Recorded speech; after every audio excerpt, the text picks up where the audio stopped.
Bienvenue aux personnalités qui nous font l'amitié de leur présence ce soir. Bienvenue aux représentants de notre gouvernance, aux partenaires institutionnels, académiques et économiques de l'école. Bienvenue également aux membres du personnel de l'école et aux étudiants présents.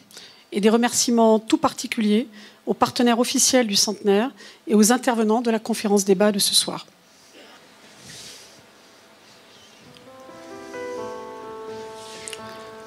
Madame Rodier, en tant qu'étudiante de l'école, j'aimerais bien savoir qui a été à l'origine de la création de l'ESC Clermont en 1919. Alors en fait, le projet de transformer la caserne d'Estaing, qui correspond au bâtiment historique de l'école, en école supérieure de commerce, a été porté par M. Étienne Clémentel, homme politique français de la Troisième République, né à Clermont et qui était alors ministre du Commerce. C'était aussi, je crois, une volonté partagée par de nombreux acteurs locaux. Oui, les archives à notre disposition attestent de l'engagement des représentants de la 17e région économique, du comité régional, de la Chambre de commerce de Clermont et bien sûr de la municipalité de Clermont-Ferrand. Un engagement moral et financier, sachant que l'État mobilisera également 240 000 francs pour les travaux nécessaires à la rénovation de l'école, la transformation donc de la fameuse caserne d'Estaing. L'école ouvre ses portes en novembre 1919, avec un petit effectif d'étudiants et un premier directeur. Oui, le premier directeur était M. Mathieu. Fait intéressant, l'association des diplômés est créée dès 1920, puisque, à l'époque, le cursus dure une seule année.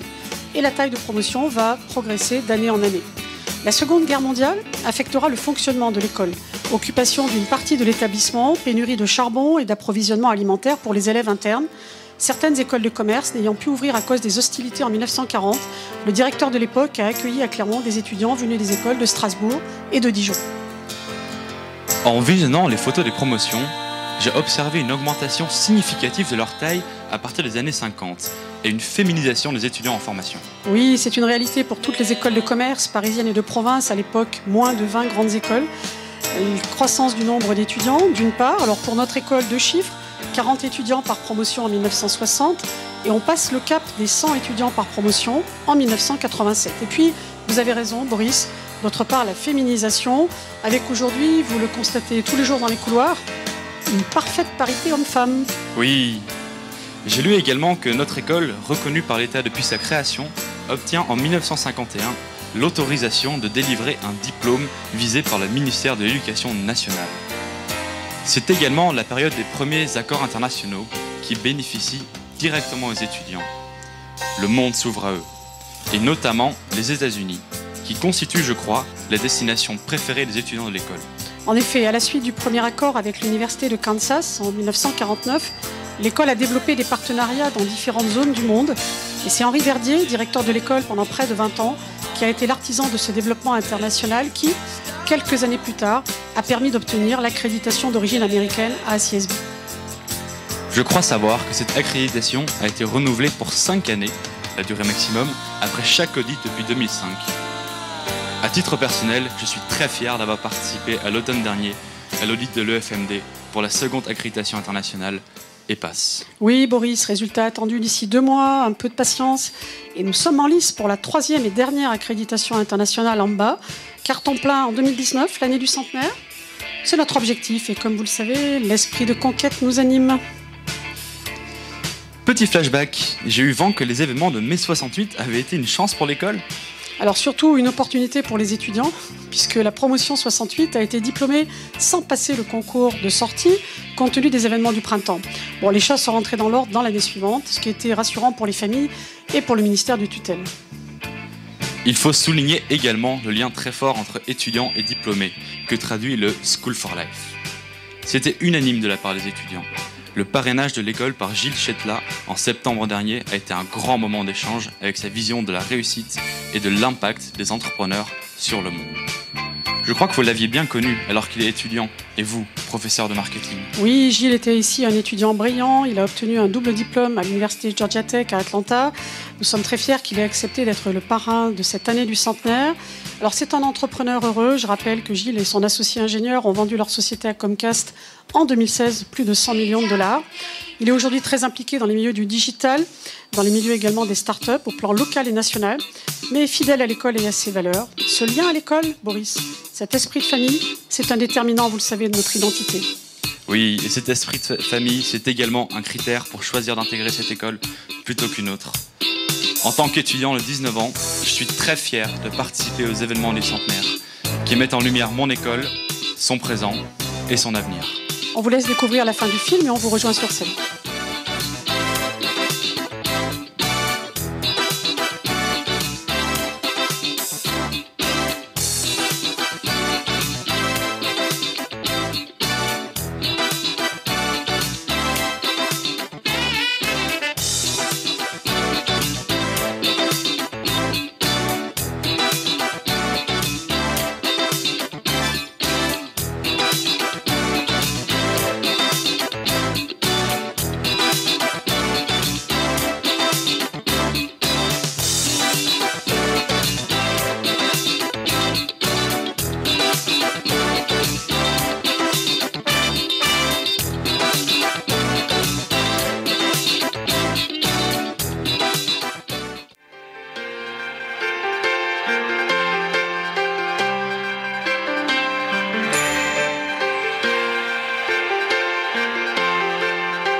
Bonsoir. Merci. Alors après cette introduction en images sur l'histoire de notre école, j'aimerais, comme un symbole des générations qui se succèdent dans ces lieux, mettre en lumière deux étudiants. Le premier, c'est Boris Telkate, qui a accepté de faire ce duo avec moi en commentaire sur les images. Boris a intégré le bachelor en 2017, le bachelor en management international, et il a aujourd'hui 19 ans.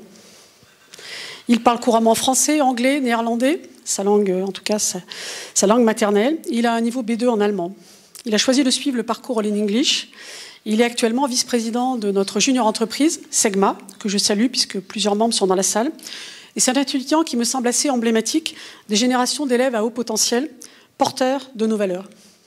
Et puis, Boris, peut-être vous pouvez me rejoindre. On l'applaudit. Merci. Et puis, j'ai annoncé deux étudiants. Alors, j'ai le plaisir d'accueillir sur scène, et je vous demanderai de lui faire une ovation parce que c'est un moment très particulier pour lui, et il est très impressionné. Un étudiant qui s'appelle Élie Godet, qui a étudié dans cette école dans les années 30, et qui aura 100 ans en 2019, cette année. Merci de l'applaudir, il arrive sur scène.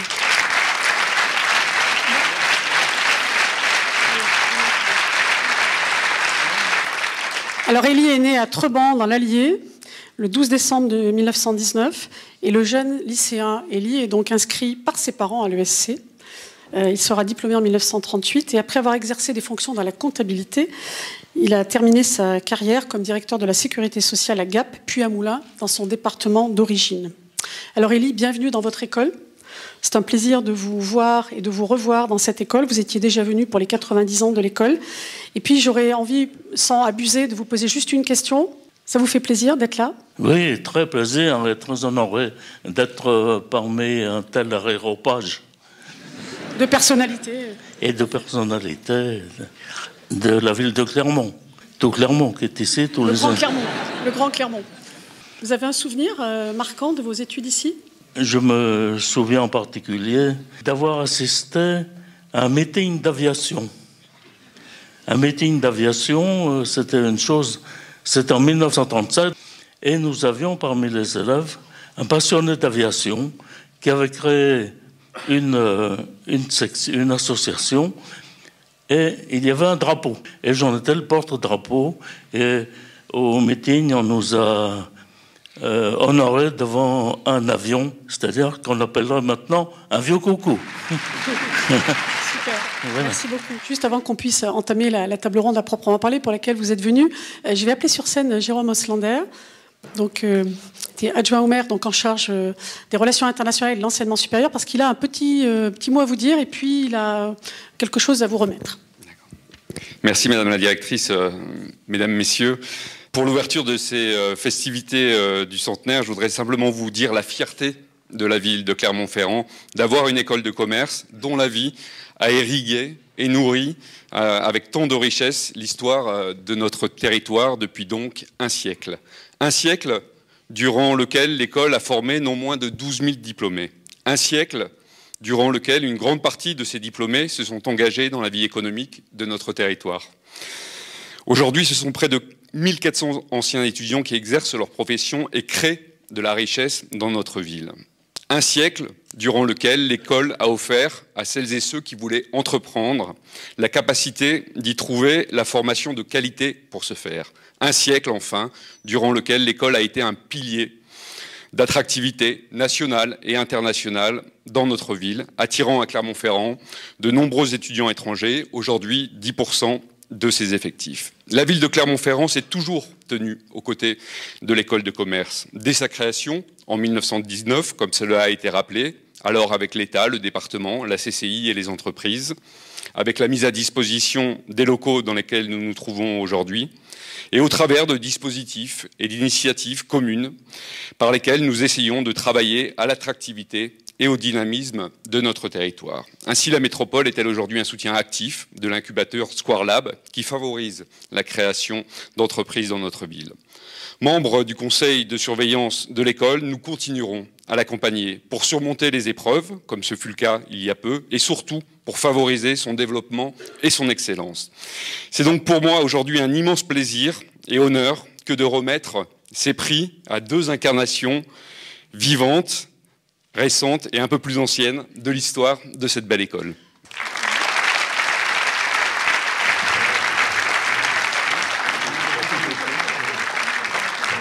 Merci beaucoup. Nous allons aborder la thématique du centenaire avec la table ronde qui va nous éclairer sur les secrets de la longévité des entreprises. Elle sera animée par notre collègue Sabrina Pérugien, professeure de GRH et de management, qui va me rejoindre sur scène et en compagnie, dans un premier temps, de M. Jean-Dominique Senard, qui a accepté notre invitation pour participer à cette manifestation inaugurale du centenaire. Nous en sommes flattés. Vous avez rejoint donc le groupe Michelin en 2005 en tant que directeur financier et membre du conseil exécutif du groupe. En 2012, vous prenez la succession de Michel Rollier comme président de Michelin, ce qui fait de vous le tout premier dirigeant du groupe non issu de la famille Michelin. En mai 2019, vous céderez la place à M. Florent Ménégo pour aller vers de nouvelles aventures.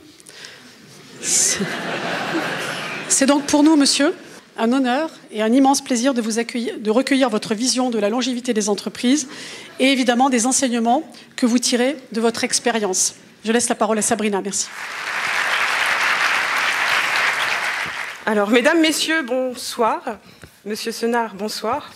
Effectivement, nous sommes ravis de compter sur votre présence parmi nous ce soir. Alors, si vous le voulez bien, dans un premier temps, nous allons revenir ensemble sur les origines de la saga Michelin. Alors, tout commence en 1889. Deux frères, Édouard et André Michelin, acceptent, il faut l'avouer du bout des lèvres, mais ils acceptent de redresser l'entreprise familiale des cousins Barbier-Daubré Et pourtant, rien ne les prédestine à le faire. L'un est artiste, il a fait l'école des beaux-arts à Paris. L'autre est ingénieur, il travaille d'ailleurs avec Gustave Eiffel, et pour autant, ils l'ont fait. Alors pourquoi ont-ils accepté cette mission? Et plus globalement, qu'ont été faire Édouard et André Michelin dans cette galère? Oui, alors, c'est des choses qu'il ne faut pas forcément trop dire aux étudiants, parce que les plans de carrière, c'est pas toujours très solide, voyez-vous. On prévoit de faire quelque chose et puis on fait autre chose. Voilà. Et bon, maintenant, pour en revenir à ces deux génies, qui étaient véritablement des génies, qui étaient les frères Michelin, ils sont venus dans cette galère par devoir familial, si vous voulez. Je crois que c'est quand même ça qui a guidé leur décision. Et effectivement, venant d'horizons très très différents, ils ont allié leur intelligence propre pour créer une entreprise qui est évidemment aujourd'hui plus que centenaire, avec un talent de créativité que je dois dire pratiquement inégalé depuis, parce que dans le contexte de l'époque, créer ce qu'ils ont créé était absolument inimaginable. Il faut concevoir que ces deux personnages ont au fond inventé la notion d'industrie et de service liés. Ce qu'aujourd'hui on trouve quasiment naturel, à l'époque, c'était pas évident. Songez quand même, je pensais hier, j'ai présidé à Paris la cérémonie de la remise des étoiles du guide Michelin. C'était une fête absolument invraisemblable, une émotion considérable. Et dans ma tête, je me disais, mais c'est né dans ces années-là du génie de deux frères qui ont tout de suite considéré que créer un guide en même temps que des éléments de mobilité, comme les petites voitures, c'était une façon de créer une expérience client et donc de créer la notion de service par rapport à l'industrie. C'était génial. Et comme c'était génial, ça a perduré. Et grâce à Dieu, les générations suivantes ont tout fait pour maintenir cet ensemble un peu singulier, qui aujourd'hui est quand même une réputation mondiale. Donc, ce sont des génies créateurs, je le dis franchement, et l'entreprise leur doit beaucoup. Imaginez-vous que j'ai gardé dans mon bureau, là j'ai pas beaucoup de choses accrochées dans mon bureau, mais j'ai une lettre d'André Michelin qui date des années 30, et je l'ai gardée parce que je la trouvais extraordinairement visionnaire. À l'époque, André Michelin cherchait à créer une association de grands savants. Il était en train d'écrire à Monsieur Le Châtelier, qui était un grand savant de l'époque, et il lui demandait d'intégrer une association qu'il était en train de créer pour la défense de la France et par la création ce qu'on pourrait appeler aujourd'hui un lobby pour pousser l'aviation en France. Vous me direz que vous voyez, c'est pas grand-chose à faire, mais il avait cette vision de dire que si la France ne créait pas une aviation solide, et notamment militaire à l'époque, elle courait le plus grand des dangers. Et j'ai gardé cette lettre parce que je ne pourrais pas vous la réciter comme cela, mais elle démontrait son génie visionnaire. Je rappelle que l'entreprise a effectivement créé des avions pendant la Première Guerre mondiale. D'ailleurs, vous envoyez un à l'aéroport d'Olna, qui est dans le parking. Voilà, on était capable de s'ouvrir à tout, une vision ouverte et du génie créateur. Voilà. Et là, voilà pourquoi est-ce qu'ils sont venus dans cette galère, probablement par devoir, et ils ont fait de cette circonstance la naissance d'une entreprise mondiale formidable. Je me posais la question de la diversité finalement des activités du groupe Michelin. On voit effectivement, vous parlez de l'aviation, le guide rouge également, et c'est vrai qu'on a le sentiment que Michelin, c'est aussi l'art de l'inattendu. J'ai visité l'aventure Michelin la semaine passée, et c'est vrai que ça m'a frappé. Et pour vous, considérez-vous que cette capacité à surprendre et à devancer les besoins des consommateurs... Oui, alors c'est quand même la clé de la robustesse dans la durée, si je puis dire. Il faut avoir en tête que, c'est facile pour moi de le dire après tout cela, mais que ce qui est le fil directeur de la solidité de l'entreprise à travers le siècle, c'est tout de même le leadership technologique. On le dit encore aujourd'hui pour les entreprises qui naissent, les start-up, etc., tout ce qu'on se dit. Mais enfin, prenons Michelin, c'est une start-up continue. Je le dis volontiers parce que c'est pas sa taille qui la caractérise, c'est la capacité des équipes du groupe à justement toujours penser l'étape d'après. Ça se passe par évidemment une volonté absolument permanente de maintenir des ressources nécessaires. Après tout, vous le voyez bien, à Clermont, l'investissement considérable que nous avons fait, j'étais très fier de prendre cette décision et de la mener au bout de ce centre de technologie qui est absolument somptueux et qui fait l'admiration vraiment mondiale aujourd'hui. C'est un peu une illustration de ce que je veux dire, c'est-à-dire donner les ressources et le cadre nécessaire pour que les génies créateurs continuent à créer.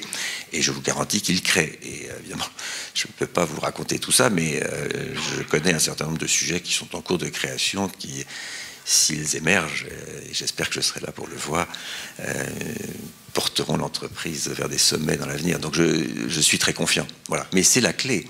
Et donc on a beau dire, le monde évolue très vite, c'est un monde de plus en plus compliqué. On ne peut pas imaginer, enfin si vous le savez très bien, la complexité de ce qu'on a à gérer aujourd'hui quand on est en charge d'une entreprise comme cela. Mais ce qui domine, si vous voulez, c'est toujours ce leadership technologique, cette espèce d'innovation permanente, vous l'avez dit vous-même, devancer, oui, parfois devancer le besoin du client. C'est vrai qu'en 1891, soit 2 ans après avoir repris l'affaire familiale, il y aura un événement qui aura, un épisode en tout cas, qui aura une incidence forte sur la trajectoire en fait de l'entreprise. Je veux parler ici de ce cycliste anglais qui s'est perdu à Clermont. Celui-là, alors je ne sais pas ce qu'il faisait là, mais enfin, oui, c'est très bien. Cycliste anglais, je trouve ça merveilleux. Il crève son pneu, je crois, et du coup, il rencontre les frères Michelin qui lui viennent en aide. Comme quoi, les Anglais trouveront toujours ici une terre d'accueil, hein, Brexit ou pas Brexit. Mais en tout cas, il crève son pneu, et là, qu'est-ce qui se passe?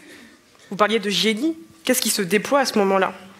J'imagine une imagination débordante et puis, je dirais, peut-être la volonté de la partie ingénieure, alors de dire qu'il faut résoudre un problème qui apparemment est difficile à résoudre. Et donc je pense qu'à partir de là, la réflexion s'est faite. C'est difficile pour moi de me mettre à leur place, c'est compliqué, mais j'imagine assez bien. Et c'est effectivement le point de départ d'une aventure. Comme quoi, d'ailleurs, au passage, la grande histoire est souvent portée par la petite dès le départ. Oui, c'est un peu ça.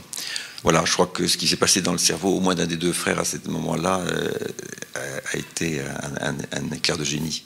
En ayant toujours visité l'aventure Michelin, je me suis rendu compte que le personnage Bibendum, qui fête cette année son 121e anniversaire, comme quoi, sans polémique, de vous à moi, Jeanne Calment n'a qu'à bien se tenir. Je crois qu'il n'a pas de frère ou d'enfant. Donc du coup, absolument. Et du coup, ce qui m'a étonné, c'est que Bibendum, au départ, il avait des boutons de manchette, il s'est adapté. Qu'est-ce qui explique sa longévité et plus globalement sa reconnaissance planétaire? Il avait un monocle, il avait un cigare, il avait des choses. C'est extraordinaire de voir comment il a évolué d'ailleurs. On est habitué à Bibendum, on le voit, on a l'impression qu'on l'a toujours vu. En fait, il a incroyablement évolué. C'est vrai. Je crois même que j'ai pris la décision un jour de le faire un peu mincir. Mais bon, pas m'en vouloir, parce que ça l'a rendu un peu plus svelte. Mais enfin bon, il est là et c'est une icône mondiale, on le sait très bien. Il est très chaleureux et je dois dire que c'est notre meilleur ambassadeur. D'ailleurs, quand je fais un discours souvent à l'extérieur dans le monde, je suis bien content d'avoir un Bibendum vivant à côté de moi. Ça me rassure, voyez-vous. Et la popularité de cette icône est incroyable, quel que soit l'endroit où on soit, quelle que soit l'exposition. Même si notre stand est tout petit, c'est lui qui attire le plus de monde parce que les gens veulent se faire photographier avec Bibendum. C'est juste unique. Mais il faut savoir aussi que tout ça est parfois fragile. Il y a eu un moment dans l'entreprise que j'ai un peu connu où il était question, il y avait une école de pensée disant que tout ça n'était plus à l'ordre du jour et qu'il fallait absolument supprimer Bibendum, trouver autre chose, la modernité, etc. Grâce à Dieu, ça n'a jamais été le cas. Mais il faut savoir qu'il faut être constant, si vous voulez. Voilà, il faut s'accrocher aux choses de racines, des choses vraies, des choses qui portent. Et Bibendum, évidemment, est une illustration formidable de ça. Beaucoup plus qu'un personnage, c'est une mascotte pour le groupe Michelin. C'est un être... enfin, je dirais indéfinissable, on va dire ça comme ça. Mais sa caractéristique principale, c'est de rassurer et d'être chaleureux et incroyablement humain. C'est vrai, il y a beaucoup de déclinaisons. Alors, Michelin, c'est aussi le marketing de la longévité. Donc, vous l'évoquiez tout à l'heure, la sortie du Guide rouge date de 1900. Il ne se passe pas une heure dans le monde sans qu'on ne parle du Guide Michelin. À ce propos, je me suis laissé dire qu'à l'origine, le Guide Michelin était gratuit. Enfin, qu'est-ce que vous voulez? On est en Auvergne quand même, donc il faut... quand même. Vous savez, mais c'est comme les avions qu'on a fait pour l'armée française en 1916. Les premiers étaient gratuits. Après les autres, un peu moins, je crois. Voilà. Bon, mais enfin, écoutez, il n'est pas hors de prix. Et surtout, il est sur le web aujourd'hui, évidemment. Et ça c'est gratuit. Et donc, de toute façon, d'une manière ou d'une autre, aujourd'hui, l'information, il faut bien se le dire, est à la portée vraiment de tout le monde. C'est le livre qui lui-même n'est pas gratuit parce qu'il a un coût, mais vous allez sur votre smartphone et vous allez sur le Guide Michelin, vous avez tout gratuitement. Michelin, c'est aussi un capital sympathie. Moi, typiquement, je ne suis pas du terroir. Même en cherchant bien... Personne n'est parfait. Oui, non, mais... C'est vrai que même en cherchant bien des cocotiers, j'en ai pas trouvé ici. Mais disons qu'en ayant franchi le périphérique parisien et en m'étant installée à Clermont-Ferrand, moi, j'ai pris la pleine mesure de l'attachement des concitoyens pour Michelin, ici. Je n'en avais pas forcément conscience avant. Alors, est-ce que durer dans le cœur des concitoyens, en tous les cas des Clermontois, est une condition sine qua non à la longévité de Michelin? Et selon vous, est-ce que c'est lié aux valeurs du groupe? Ah, mais c'est essentiel. Si vous voulez, je me souviens quand j'ai eu l'honneur de prendre la direction de cette entreprise, on me demandait tous les 3 jours si j'avais l'intention de déménager le siège ailleurs. C'était intéressant parce que je n'avais aucune envie, mais cette obsession qui me revenait moi, m'impressionnait beaucoup. Et donc je répondais systématiquement, mais enfin, pourquoi voulez-vous, enfin, pourquoi y penser, enfin voilà. Et quand on creuse un peu le sujet, on se rend compte de la force que ça représente pour l'entreprise. Je le dis très volontiers parce que pour le coup, j'ai pu avoir d'autres expériences dans un lointain passé, où je peux vous dire que le fait d'être regroupé à Paris dans un ensemble un peu anonyme, etc., détruit, je dirais, parfois des unités d'entreprise. On ne peut pas l'imaginer comme. Le fait ici, et je le dis à tout le monde, à tous ceux qui veulent m'entendre, parce qu'on me pose toujours la question, le fait d'être ici, que l'entreprise soit dirigée à Clermont, que les centres de direction principaux, pas tous, mais sont ici, crée une atmosphère, j'allais dire, d'esprit de corps. Alors les militaires connaissent bien cela, mais nous c'est un peu la même chose, c'est-à-dire qu'on a un esprit de corps, et lorsque je réunis le comité exécutif du groupe, qu'est-ce que vous dites, il y a là autour de la table des gens qui vivent la même expérience, la même ville, la même unité, voyez-vous, et ça crée une force, un ciment pas croyable. Alors, au-delà du fait de la qualité de la vie, parce que je dis très sincèrement, enfin, ceux qui, comme nous, habitons Clermont en permanence, ne savent pas forcément leur bonheur. Écoutez, j'étais à Paris ce matin encore à l'aube. Écoutez, il faut voir ce que c'est que la circulation.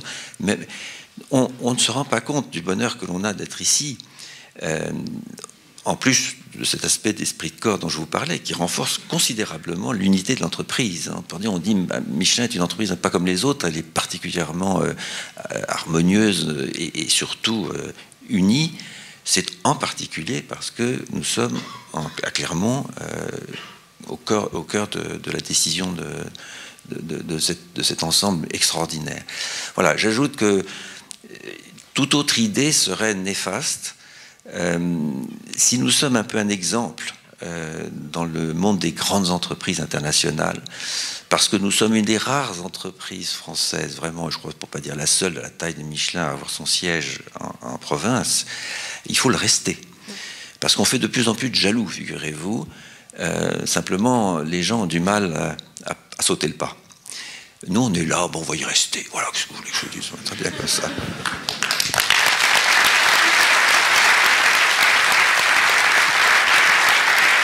Alors j'invite à venir nous rejoindre sur scène Monsieur Daniel Cariotis.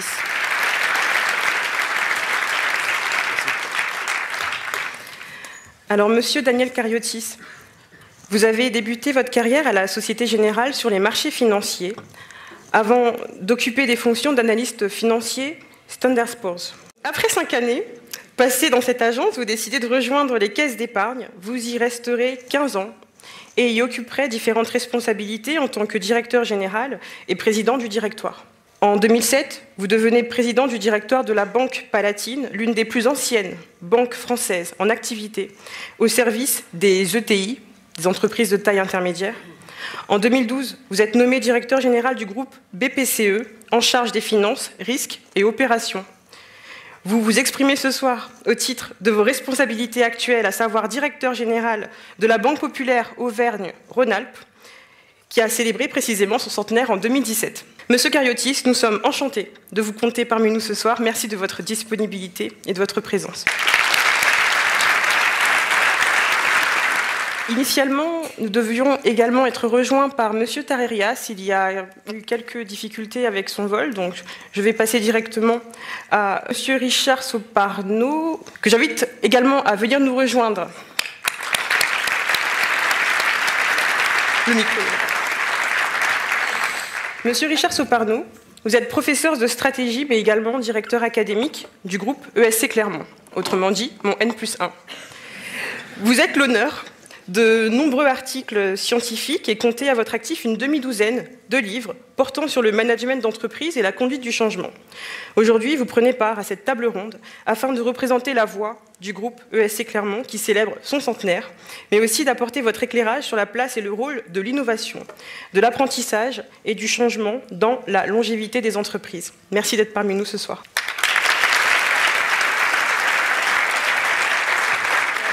Cette table ronde a été conçue afin d'aborder plusieurs thématiques qui apportent des éclaircissements quant à la longévité des entreprises. Naturellement, dans le temps imparti, nous n'aurons pas la possibilité d'évoquer l'ensemble des points ayant trait à la longévité et donc au sujet qui nous occupe.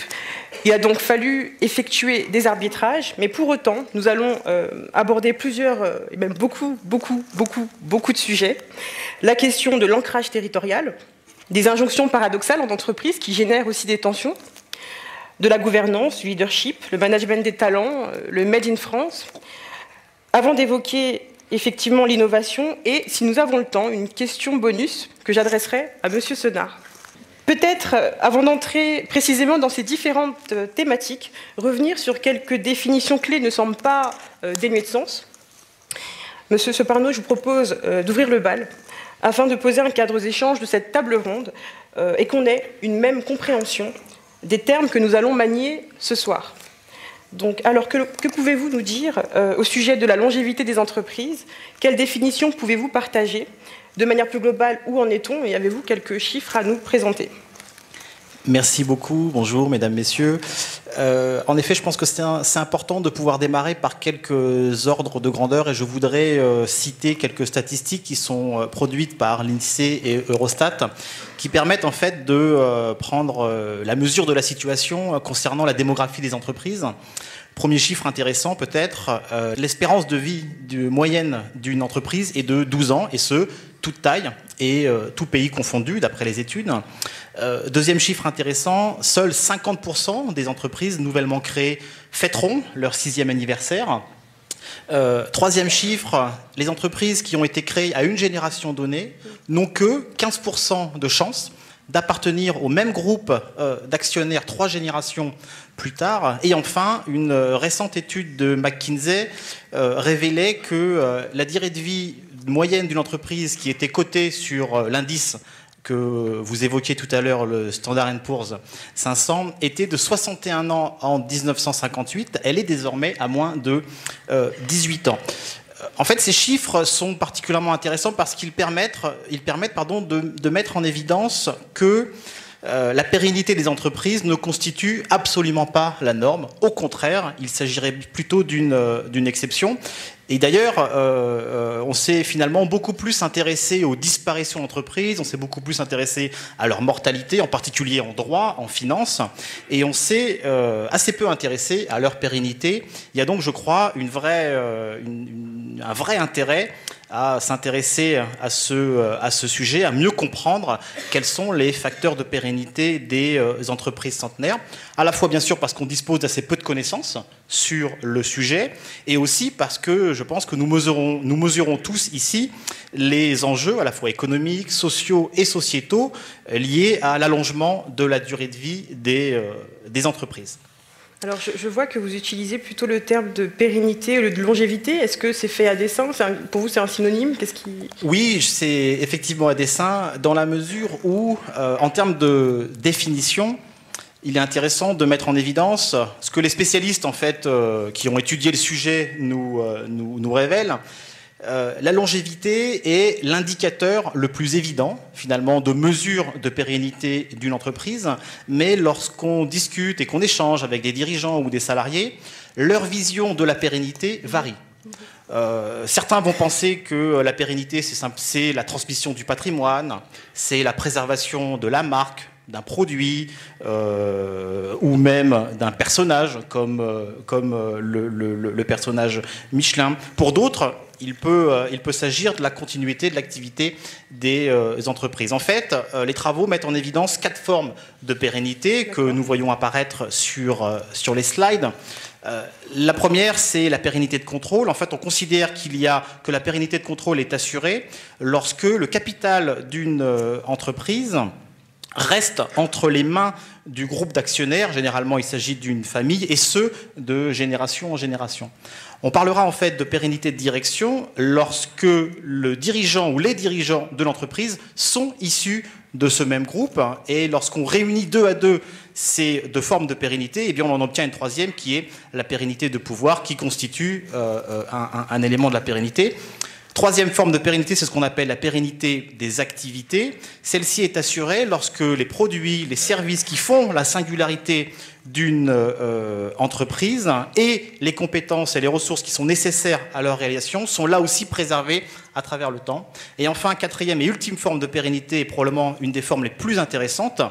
On parlera de pérennité de l'organisation dès lors que l'identité profonde d'une entreprise, finalement son âme, pourrait-on dire, eh bien, est préservée et se perpétue au travers des années. Au fond, lorsqu'il y a une permanence de ses valeurs et de sa culture. En conclusion, ce qu'on peut peut-être dire sur les aspects définitionnels, c'est que la longévité est évidemment l'indicateur le plus parlant et le plus évident de la pérennité, mais il n'y a pas qu'une manière pour une entreprise d'être pérenne, et on voit à quel point l'objet de la pérennité est multifacette. Du coup, on peut aussi faire le lien avec l'ancrage territorial. Monsieur Cariotis, alors que nous échangions autour de votre intervention, vous avez eu l'occasion de souligner que pour le groupe Banque Populaire, l'importance de l'ancrage territorial était plus qu'avérée. Cet ancrage, disiez-vous, est inscrit dans son ADN. Et c'est un point important pour le développement dans la durée de votre entreprise. Alors pourriez-vous nous en dire un peu plus à ce propos? Oui, inscrit dans l'ADN de la Banque Populaire. Banque Populaire, vous l'avez évoqué tout à l'heure, qui a été créée en fait en 2 temps, en 1818 à Angers, et deuxième temps en 1917. D'ailleurs, on a entendu Étienne Clémentel, c'est un dénominateur commun que nous avons avec l'ESC, donc on a quasiment le même originateur de la création des banques populaires. Et vous voyez, quand je suis arrivé dans la région, et à Clermont d'ailleurs comme terre d'accueil, si je puis dire, en 2016, quand on a lancé le projet de fusion des 3 banques, un des dénominateurs communs de toutes les réflexions qui nous a guidés, c'était bien évidemment de veiller à ce que l'ADN des banques populaires, ou les ADN des 3 ex-banques populaires, soient conservés, intégrés, développés dans la nouvelle Banque Populaire Auvergne-Rhône-Alpes. Et c'est important parce que Jean-Dominique Sénard l'a indiqué tout à l'heure, je pense que ça fait vraiment partie de nos racines, ça fait partie de nos particularités, des différences qu'on peut avoir avec d'autres acteurs. Et puis je pense aussi, c'est ce que apprécient quand même bien évidemment nos clients quand ils viennent nous voir. Donc si on veut avoir une pérennité, une utilité aussi, parce que je pense aussi qu'il faut raisonner en valeurs utiles. Ben, je pense que ces valeurs-là, non seulement il faut les conserver, mais comme la société, nos environnements évoluent, il faut aussi essayer en permanence de leur donner une nouvelle forme de modernité. Et le sujet pour moi et pour mes équipes, c'est justement de trouver cette modernité qui va nous permettre peut-être de modifier, de renforcer l'ADN historique de mon entreprise. Monsieur Senard, l'implantation historique de Michelin à Clermont-Ferrand est avérée. Et jusqu'à vous, aucun dirigeant n'a émis le souhait, vous l'avez évoqué tout à l'heure, de déménager le siège social et surtout le centre de décision d'un groupe désormais international. Alors qui plus est, le choix de vos implantations industrielles a souvent été surprenant, à rebours des tendances industrielles de l'époque. Vous vous êtes souvent installé loin des grandes agglomérations. Était-ce pour trouver un savoir-faire spécifique à ces territoires? Et plus globalement, qu'alliez-vous chercher loin de Paris? Bon, je crois qu'encore une fois, l'histoire du siège du groupe à Clermont, tout le monde la connaît. Elle est née un peu d'un hasard et bon, peut-être une autre nécessité, mais enfin, globalement, elle est liée à l'histoire de cette famille qui s'est implantée, qui était déjà auvergnate, c'est clair, d'origine, mais qui a décidé de créer des ateliers sur place. Donc je crois que là, il y a un phénomène historique tout simple. Je crois sincèrement qu'il n'y avait pas d'intention particulière dans l'esprit des créateurs de quitter Clermont-Ferrand pour aller vers Paris. Ça n'avait pas grand sens à l'époque, pas d'intérêt particulier. Après, quand on regarde le développement de l'entreprise, quand on voit les créations d'usines qui se sont faites dans les différents pays, en France comme ailleurs, c'est vrai, elles ne sont pas généralement près de très grands centres urbains, je dirais nationaux. Mais ça, je dirais, c'est souvent le cas de l'industrie. C'est pas spécifique à Michelin. Quand on va aux États-Unis, le siège est à Greenville, dans la Caroline du Sud, et les différentes usines sont réparties dans le pays. À chaque fois, c'est près d'une ville moyenne, ou petite même d'ailleurs. Il arrive comme en Serbie ou ailleurs où c'est vraiment au milieu des loups, voyez-vous ce que je veux dire, enfin. Mais ça, c'est souvent le fait je dirais, des zones régionales qui, se développant, ont créé des territoires où les entreprises pouvaient s'installer, et ces fameuses zones industrielles. Il y avait parfois des incitations pour le faire. L'aménagement du territoire dans les différents pays a joué ce rôle. En France en particulier, c'était le cas.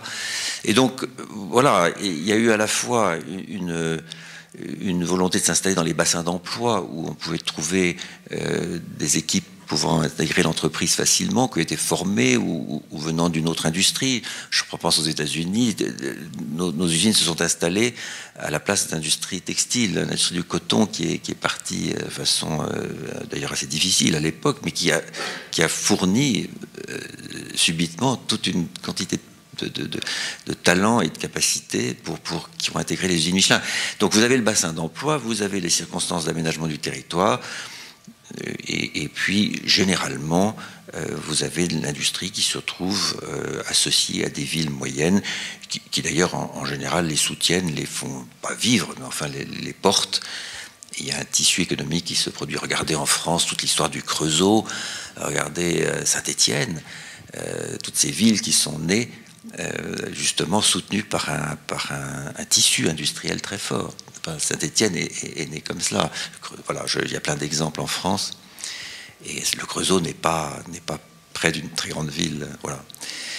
Donc je crois que c'est un peu comme ça qu'il faut l'expliquer. Et il me semble d'ailleurs que si nous continuons, et d'ailleurs toutes les grandes usines que nous avons créées dans le monde ces dernières années, dont on est tous très fiers, je veux dire au passage que les équipes de Michelin ont fait un travail absolument incroyable dans le monde ces derniers temps, sont des usines qui sont là aussi dans des zones qui ne sont pas nécessairement les capitales, voyez-vous. Alors Shenyang est une grande ville, il y a tellement d'habitants qu'on ne sait plus très bien combien ils sont, enfin autour de 20 millions, mais enfin il y a d'autres grandes villes en Chine. Bon, voilà. Et toutes les usines, Chennai, on est à 60 km de Chennai. Chennai n'est pas la plus grande ville de l'Inde. Bon, voilà. On retrouve ce schéma qui se reproduit et je suis absolument certain que dans l'avenir, ça sera toujours le cas. J'aimerais revenir sur ce que vous avez évoqué, Monsieur Soparno, autour de la pérennité de l'organisation. Vous disiez l'esprit subsiste, demeure. Et parfois, on observe dans les organisations que ça crée des tensions. Nous savons que les entreprises sont truffées d'injonctions paradoxales et sont traversées également par des dualités permanentes. Par exemple, faire du neuf avec du vieux, faire plus avec moins. Cela génère souvent des tensions qu'il faut traiter. Au regard de notre thématique, l'on retrouve la nécessité de cultiver une singularité. Par exemple, un nouveau dirigeant prend ses fonctions, donc le style va nécessairement changer. Et en même temps, il s'agit de préserver l'histoire, ou du moins lui être fidèle, ne pas trahir le passé. Alors, Monsieur Soparno, pouvez-vous éclairer nos lanternes à ce propos ? On voit ici au travers des propos qui sont exprimés à quel point la culture, les valeurs sont au cœur finalement des organisations et en particulier des organisations pérennes. Ce qui est intéressant de mentionner, c'est que les entreprises centenaires, elles ont finalement une caractéristique majeure, c'est qu'au travers du temps, elles évoluent. Elles évoluent dans tous les domaines finalement, mais finalement elles parviennent à préserver, on pourrait dire, l'essentiel. Et cet essentiel correspond à ce que certains appellent le noyau identitaire. Et ce sont ces valeurs centrales, absolument déterminantes dans le fonctionnement quotidien de l'organisation, qui permettent à l'organisation finalement de rester elle-même tout en se transformant. Et on voit bien ici qu'on a une très grande dualité qui s'exprime au travers de cette tension, et je pense que le terme que vous utilisez est juste, à la fois changer, parfois radicalement, se transformer tout en restant soi-même. Et évidemment, ça n'est possible que grâce à certains gardiens du temps, certains gardiens de la mémoire qui vont parvenir finalement à sécuriser, à préserver l'essentiel dans l'organisation. Je crois que ça, c'est une caractéristique absolument déterminante. Si je prends le cas, si vous m'autorisez de prendre le cas de l'ESC Clermont, qui est une entreprise centenaire et qu'on peut donc utiliser comme cas d'étude, on voit à quel point finalement l'école a évolué en 100 ans. Je pense que les images que nous avons vues sont assez révélatrices du temps qui passe, mais en même temps elle a été capable de préserver, de constituer un noyau identitaire fort. Personnellement, je vois deux éléments structurants à l'école, mais Madame Roudier en identifierait certainement plus. Le premier, je pense que c'est l'esprit de famille, l'école à taille humaine. Je crois que c'est une valeur finalement qui est vraiment au cœur de son système identitaire et qui est préservée quoi qu'il se passe, quoi qu'il arrive, et qu'on retrouve, je pense que même on peut le sentir quand on arrive à l'école. Nous avions récemment la visite des auditeurs IPAS, et c'est ce qu'ils disent, ils ressentent cette attraction, on va dire, identitaire. Et le deuxième élément qui marque l'école, c'est quand même son ancrage dans son territoire. C'est qui se traduit par le soutien inconditionnel et remarquable des partenaires institutionnels, des entreprises, des diplômés. Et je crois que ça, c'est un élément aussi important et qui finalement, marque l'histoire et permet à l'entreprise de se transformer, à l'école, de se transformer tout en restant elle-même. Je crois que ça, c'est un élément important au plan de ce que sont les entreprises centenaires. Il y a quand même des lignes de fond qui permettent de caractériser et de supporter l'idée d'une entreprise centenaire. Pour moi, c'est fondamentalement la raison d'être de l'entreprise.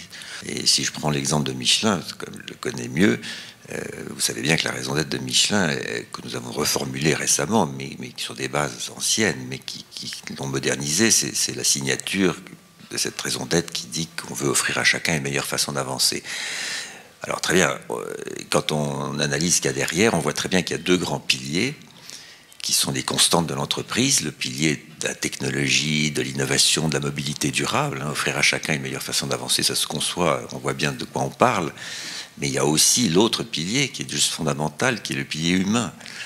Et offrir à chacun une meilleure façon d'avancer, c'est offrir à tous les équipes du groupe, tous les salariés, tous les collaborateurs, un développement personnel qui leur permet de s'épanouir. Voilà, vous voyez ce que je veux dire à travers la formation et la vie d'entreprise.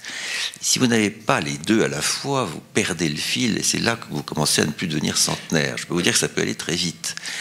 Si vous avez les deux, même si parfois c'est difficile de faire des priorités, eh bien en général ça marche.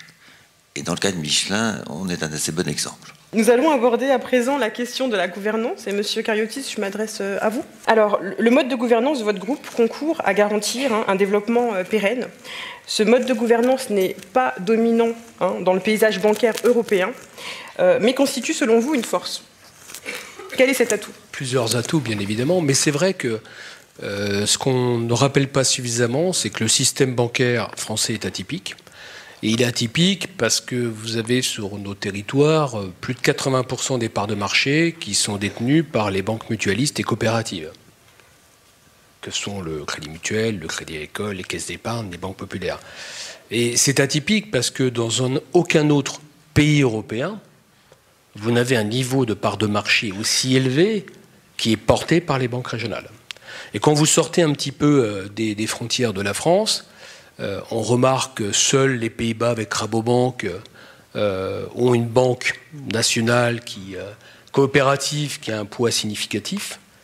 On a un peu aussi quelques caisses d'épargne en Espagne, en Italie, mais avec des parts de marché très faibles. L'Allemagne aussi est assez atypique, beaucoup de caisses d'épargne, mais avec des parts de marché très faibles. Donc nous sommes atypiques.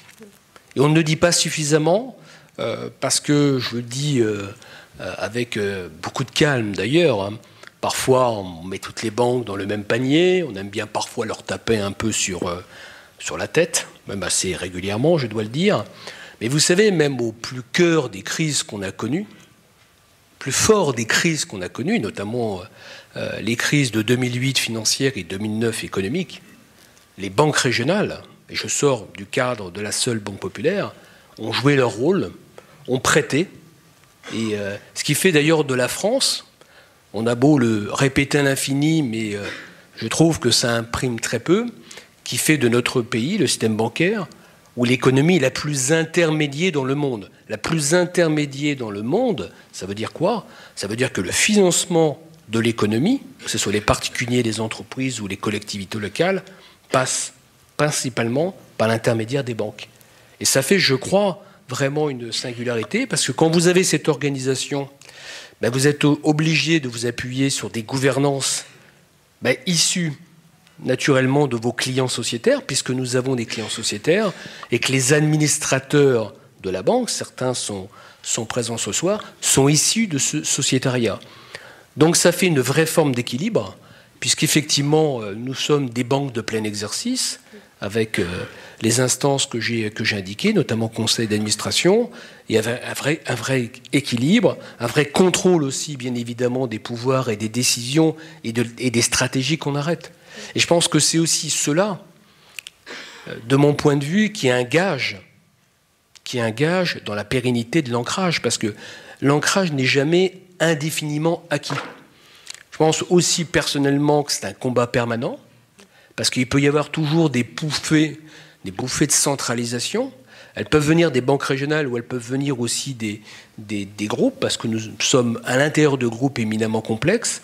Et je pense qu'il faut que nous ayons en permanence des cordes de rappel qui fait que les décisions se prennent sur le terrain et que nos clients soient associés à la prise des décisions que nous sommes amenés à prendre au quotidien. Et ça, tant qu'on le conservera, ça sera un élément de force considérable que nous aurons par rapport à d'autres acteurs traditionnels ou même des nouveaux acteurs, parce qu'on parle beaucoup aussi des nouveaux acteurs, que ce soit les néobanques, les fintech ou même les GAFA, parce que je pense qu'un jour, les GAFA feront aussi de la banque à leur manière, bien évidemment, pas à la nôtre.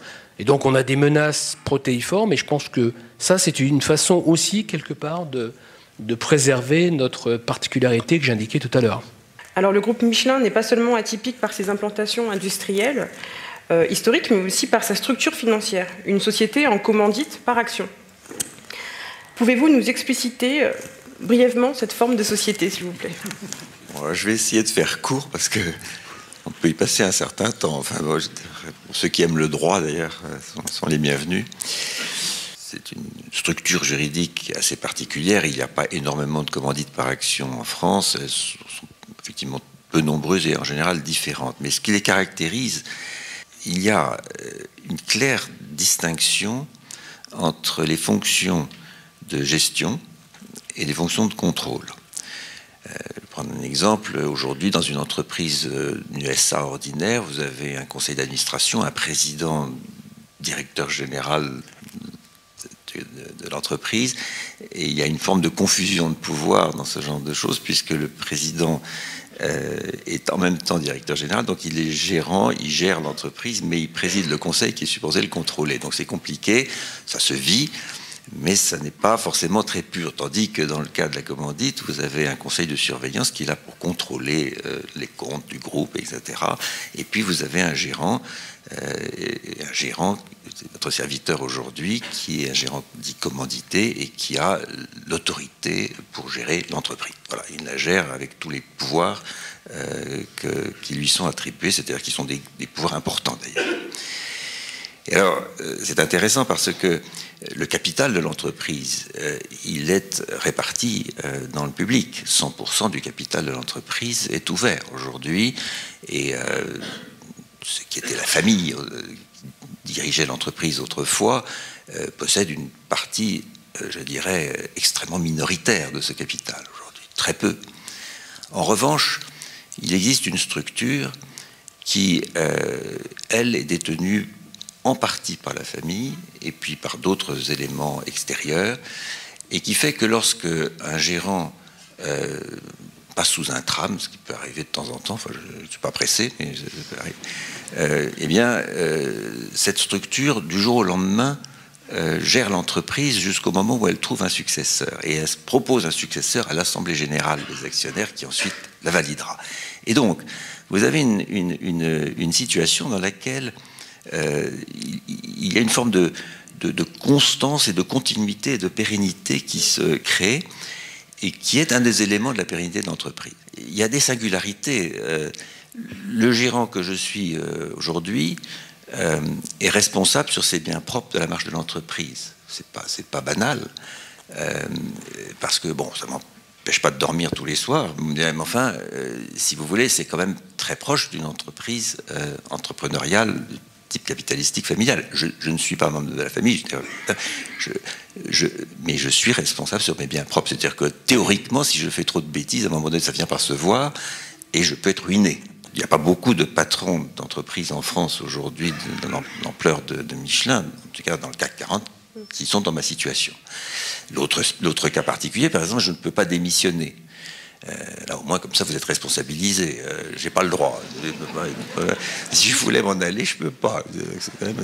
Bon, alors c'est très compliqué. Il faut que je demande l'autorisation. Il faut que les actionnaires acceptent à 2/3 de majorité avec un préavis de 6 mois. Et encore faut-il que ce soit une assemblée générale ordinaire. Enfin, vous n'imaginez pas la complexité. Autrement dit, je ne peux pas démissionner. Donc, je ne peux pas. Je suis là. Oui, j'ai signé. Voilà. Donc, vous voyez des choses, des singularités comme cela qui font qu'il y a à la fin des fins, au-delà de la forme, il y a le fond. Et le fond, c'est que finalement, cette structure juridique implique de fait une forme de solidarité du patron avec l'entreprise, complètement, je dirais, intégrée par la force des choses, et puis une solidarité du système de gouvernance. Et ça, je dois dire que c'est une force, en même temps une forme de clarté, qui fait que, je crois en effet, ça a porté Michelin dans les 130 dernières années, et je pense que ça peut continuer à la porter. Que recommandez-vous en matière de transmission, notamment pour éviter de mettre en danger la pérennité des entreprises ?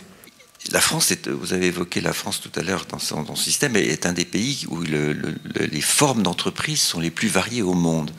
J'ai eu l'occasion de m'en rendre compte d'ailleurs en fait assez tard, puisque l'année dernière, en rédigeant un rapport avec Nicole Notta sur le rôle de l'entreprise, on a creusé ce sujet et on a découvert qu'en fait en France, vous avez une multiplicité de formes d'entreprise tout à fait incroyable.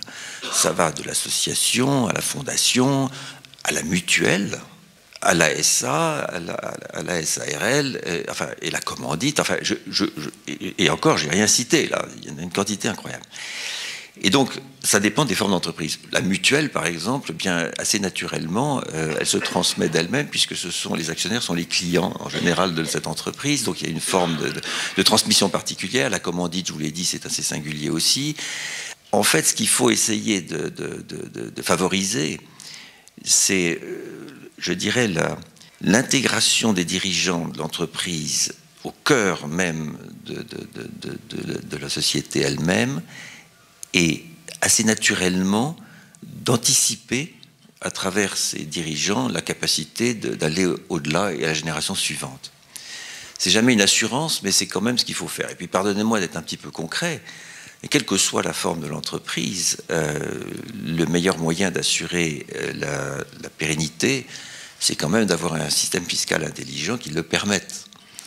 Alors vous allez me dire que je tombe un peu sur terre là d'un seul coup, c'est moins poétique, sauf que quand on regarde ce qui se passe autour de nous, quand on regarde toutes nos belles PME, les entreprises, etc., même les start-up et autres, une des grandes difficultés qu'elles ont pour être pérennes, c'est qu'elles font face à un système fiscal français qui est extrêmement lourd, extrêmement difficile à vivre, et qui est en général parfois extrêmement pénalisant. Voilà, alors je vous le dis, je ne fais pas une revendication particulière, mais vous me posez la question, donc j'y réponds. Voilà. Comme ça, c'est dit. Entendu, donc on va peut-être relier, donc on parlait de la gouvernance, on va peut-être maintenant aborder la question du leadership et du changement. Donc, Monsieur Senard, je continue à vous poser quelques questions. J'aimerais à présent que vous nous transmettiez finalement les recettes d'une conduite du changement réussie. Surtout dans un groupe aussi ancien que Michelin, vous l'avez évoqué, 130 ans, et donc il a dû se transformer plusieurs fois, le groupe Michelin. Donc du coup, quelles seraient les recettes d'une conduite de changement réussie ? Il ne faut pas être trop prétentieux, vous savez, parce que dans la matière, je crois que l'humilité, c'est essentiel. Il n'y a pas de recette miracle, enfin franchement, je ne crois pas. Il n'y a que des volontés humaines et des solidarités qui permettent, à un moment donné, de dire qu'il faut faire évoluer une organisation ou éventuellement même une culture. Et quand je dis évoluer une culture, c'est pas un crime. Je ne parle pas des valeurs, je parle de la culture. Et Michelin, objectivement, pendant des générations, n'a cessé de faire évoluer sa culture. Et ces dernières années, je ne vous cache pas que ça a été un rythme assez rapide. Voilà. Et évidemment, l'adaptation au monde qui lui-même évolue très vite rend les choses parfois nécessaires. Les changements d'organisation peuvent être massifs. Et d'ailleurs, Michelin a changé assez fondamentalement son organisation l'année dernière. Et on a vécu une année assez intéressante avec une organisation Michelin qui vient complètement bouleversée. La dernière fois, ça s'est passé il y a 25 ans. Les circonstances, en général, guident la nécessité de changement, mais pour y arriver, il faut une solidarité interne, un corps commun de pensée et des dirigeants totalement soudés pour faire évoluer l'entreprise.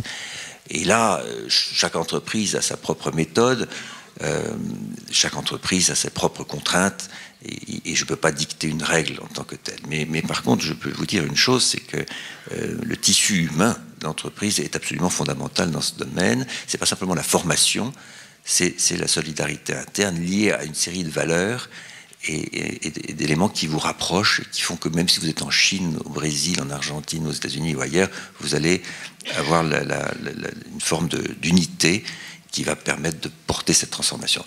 Et puis, vous savez, quand j'ai été nommé patron de l'entreprise, la première assemblée générale, j'ai cité une phrase de Valéry. Au fond, la plus grande chose par rapport à la tradition, ce n'est pas de refaire ce que les autres ont déjà fait, c'est retrouver l'esprit qui a fait faire ces choses et qui en ferait faire bien d'autres en d'autres temps. C'est génial. Parce que ça, c'est exactement ce que Michelin a vécu pendant des années, et c'est ce que j'ai essayé modestement de faire vivre ces dernières années à la transformation de la culture du groupe. Monsieur Soparnou, en sciences de gestion, nous savons que le leadership et la culture organisationnelle sont les deux faces d'une même médaille. que les valeurs et la vision sont inhérentes aussi à la culture d'entreprise. Or, la vision du leader n'est parfois pas partagée. Dans la littérature, on parle de résistance au changement. Et c'est ce que les entreprises redoutent en matière de changement, mais est-ce forcément mauvais, ou du moins n'est-ce pas un mal nécessaire ? Pour que les entreprises soient pérennes, au cours de leur vie, elles doivent affronter un certain nombre de circonstances importantes, parfois dramatiques, parfois moins, qui vont les conduire à devoir changer. Et bien souvent, une transformation, c'est-à-dire un changement radical, est porté par un leader qu'on qualifie parfois de visionnaire. Mais cette vision du futur, aussi séduisante, aussi exceptionnelle et pertinente qu'elle puisse paraître dans les yeux ou dans l'esprit de celui qui l'exprime, peut se heurter évidemment à certains blocages, et j'ajouterais même que c'est souhaitable. Et c'est ce que traditionnellement on appelle la résistance au changement. Et sur ce point, je voudrais juste partager deux idées peut-être. Première idée, on a peut-être un peu trop tendance à considérer la résistance au changement comme un phénomène naturel, comme quelque chose qui serait inhérent à la nature humaine, et je crois que la considérer de cette manière-là, c'est véhiculer une conception qu'on pourrait qualifier d'inéiste de la résistance au changement, comme si nous naîtrions tous avec cette espèce de gène qui serait celui de la résistance au changement. Sur ce point, je pense deux choses. Je pense que c'est absurde et je pense que c'est dangereux. Je pense que c'est absurde parce que dans toutes les situations de changement, il n'y a jamais que des résistants. Il y a aussi beaucoup de supporters, il y a aussi beaucoup de gens sur lesquels on va pouvoir s'appuyer pour porter le projet, encore faut-il les identifier correctement. Et puis il y a aussi des ambivalents, c'est-à-dire des gens qui sont à la fois pour et contre, mais sur lesquels on va pouvoir aussi s'appuyer. Donc cette vision-là, elle est manifestement, à l'épreuve des faits, assez fausse. Et puis je crois que c'est dangereux.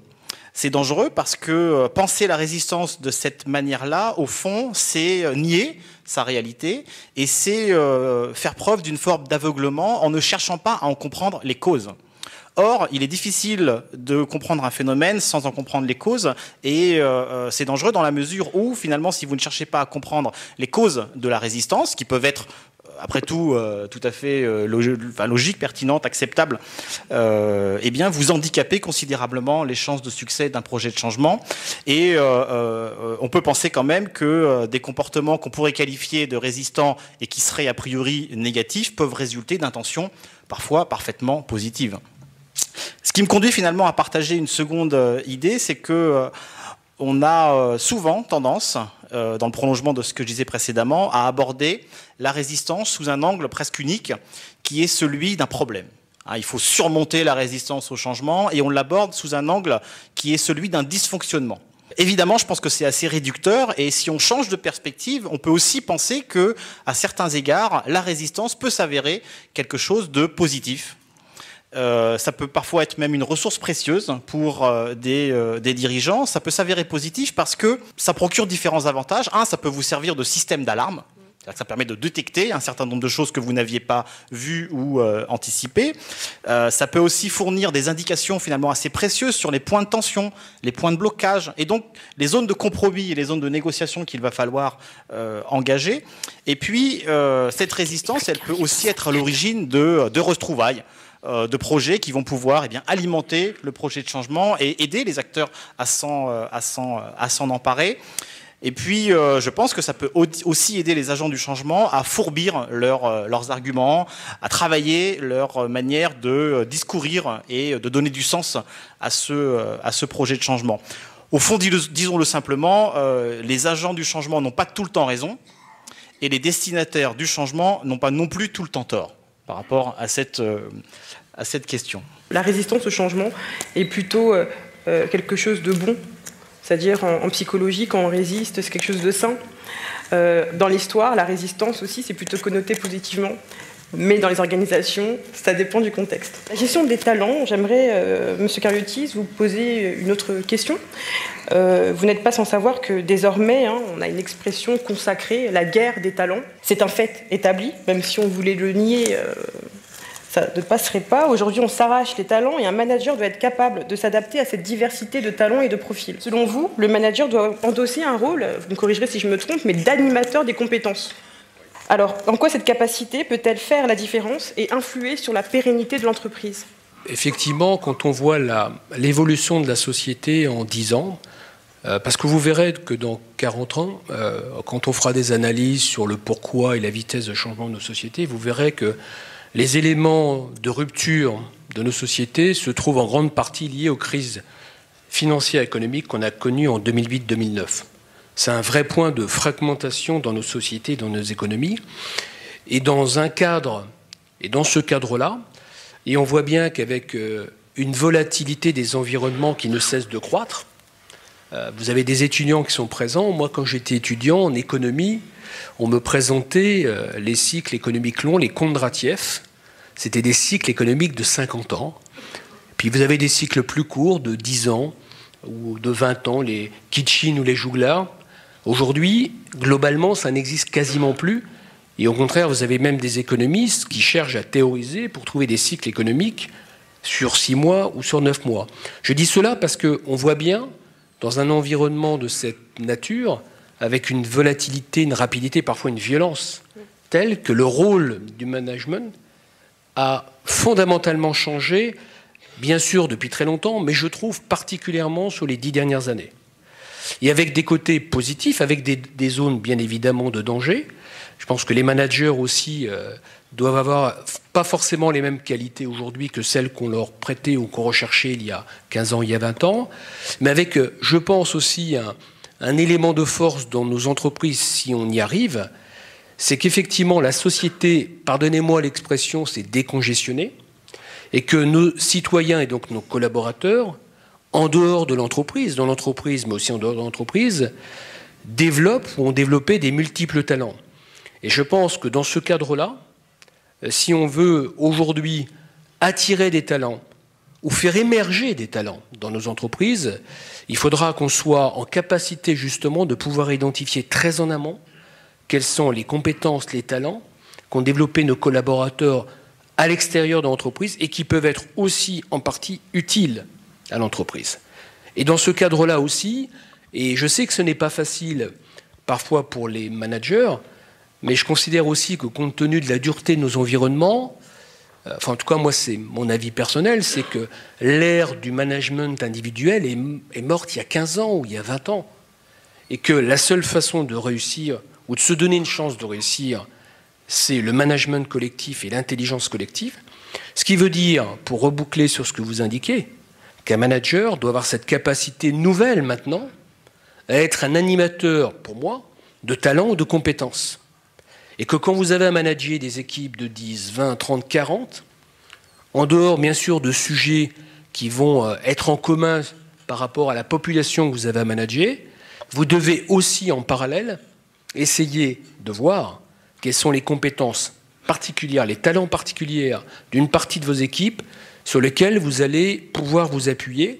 Et c'est pour ça que j'aime bien, et je terminerai peut-être sur ce point-là, les expériences qui sont menées dans les entreprises. Je sais que nous, on le mène chez nous sur les reverse mentoring. Reverse mentoring, pardonnez-moi, c'est une expression anglo-saxonne, donc on peut bien évidemment détester, mais j'aime bien ce principe qui consiste à dire que dans une équipe, dans une direction, quelle que soit la hiérarchie de l'entreprise, c'est que sur un sujet, on n'a pas forcément les compétences qu'il faudrait, on a beaucoup de choses à découvrir. Et moi, je vois par exemple sur la manière d'apprivoiser les réseaux sociaux, j'ai un reverse mentor, et qui m'aide à comprendre aujourd'hui les évolutions d'applications qui peuvent aussi m'aider dans le quotidien. Et vous voyez, c'est une espèce de renforcement ou d'équilibre dans le management, c'est-à-dire on apporte, le manager doit toujours apporter, et heureusement, parce qu'on fixe quand même quelques cadres, et puis on essaie aussi de faire partager une vision, mais en même temps, vous avez des collaborateurs avec des poches de connaissances ou d'expertise particulières qui viennent justement aussi vous enrichir. Et je pense que cet environnement d'enrichissement partagé dans les entreprises, dans les équipes, c'est relativement nouveau. Les entreprises américaines, ou certaines d'entre elles, l'ont éminemment développé, notamment les entreprises de la nouvelle économie ou les GAFA. Et je pense que pour nous, grandes entreprises aussi, c'est un sujet qui est vital. Et c'est certainement aussi, je pense, en tout cas pour mon entreprise, c'est une clé de réussite. Et ça sera certainement un élément clé dans la transformation importante qu'on devra mener par rapport aux enjeux immenses que vous pouvez aisément imaginer aujourd'hui. Mais c'est vrai qu'en échangeant avec vous, moi, c'est une idée que j'emporte avec moi, qu'on aura l'occasion d'évoquer. Je cherche dans la salle ma chère collègue Domiti Bonneton, qui travaille aussi sur la gestion des talents. Et ça, cet élément vraiment d'identifier finalement, non pas les talents directement nécessaires à l'activité de l'entreprise au quotidien, mais savoir aussi qu'à un moment donné, ce que la personne a cultivé pour elle-même, parce qu'elle a aussi d'autres talents à faire valoir, peut être utilisé dans l'enceinte de l'entreprise. Pour moi, c'est quelque chose que j'avais absolument pas imaginé, et j'ai trouvé ça très, très, très intéressant, et encore merci pour cette idée, ça donnera lieu à des travaux de recherche. Poursuivre sur la question de la gestion des talents, Monsieur Senard, vous avez eu l'occasion d'évoquer la richesse des personnes qui travaillent au sein du groupe Michelin. Et ce qu'on peut identifier aussi, c'est que chez Michelin, le turnover est plutôt faible. On fait carrière dans l'entreprise, et aujourd'hui encore, alors que ce n'est pas forcément ce qu'on voit dans d'autres structures. Alors quel est votre secret? Comment managez-vous les ressources humaines, les talents et les hauts potentiels? Je suis plus sûr que le fait de passer sa vie dans l'entreprise est en fait l'objectif ultime. Les choses quand même ont beaucoup bougé, même si finalement, en tant que dirigeant, on ne demande que cela. Mais en revanche, il faut se rendre compte que la vie moderne a quand même considérablement évolué. Il n'est pas forcément malsain à un moment donné que quelqu'un qui a passé 10-15 ans dans une entreprise, mon Dieu, veuille évoluer ailleurs, qui de temps en temps revenir d'ailleurs, ce qui peut être le cas. Je crois qu'il faut qu'on s'habitue à ça. C'est l'emploi à vie dans une entreprise, honnêtement, c'est quelque chose qui va petit à petit disparaître. En revanche, et là je rebondirai sur ce que vous avez dit, on peut tout de même s'assurer de la constitution d'un corps, je dirais, harmonieux et uniforme à travers le mode de management. Et là, je ne voudrais pas insister trop parce que vous l'avez beaucoup dit, mais nous, chez Michelin, et puis je me demandais ce que nous faisons, c'est depuis quelques années une énorme évolution vers ce qu'on appelle l'entreprise responsabilisante. Et ça, c'est une véritable révolution culturelle pour Michelin, je peux vous le dire, parce que depuis 10 ans que nous mettons en œuvre non seulement cette vision, mais ce mode de fonctionnement et de management, l'entreprise a évolué de façon considérable. C'est là qu'on retrouve, si vous voulez, dans la création d'un cadre général à l'intérieur duquel on confie une autonomie très forte, soit à des individus, soit à des petites équipes, y compris dans les usines, sur le terrain, etc. Mais que ces petites équipes sont rendues autonomes dans un cadre bien fixé, mais qui, du coup, elles sont responsabilisées, c'est-à-dire qu'elles prennent en charge le fait qu'elles réussissent ou non dans leur domaine. C'est facile à dire, c'est beaucoup plus difficile à faire.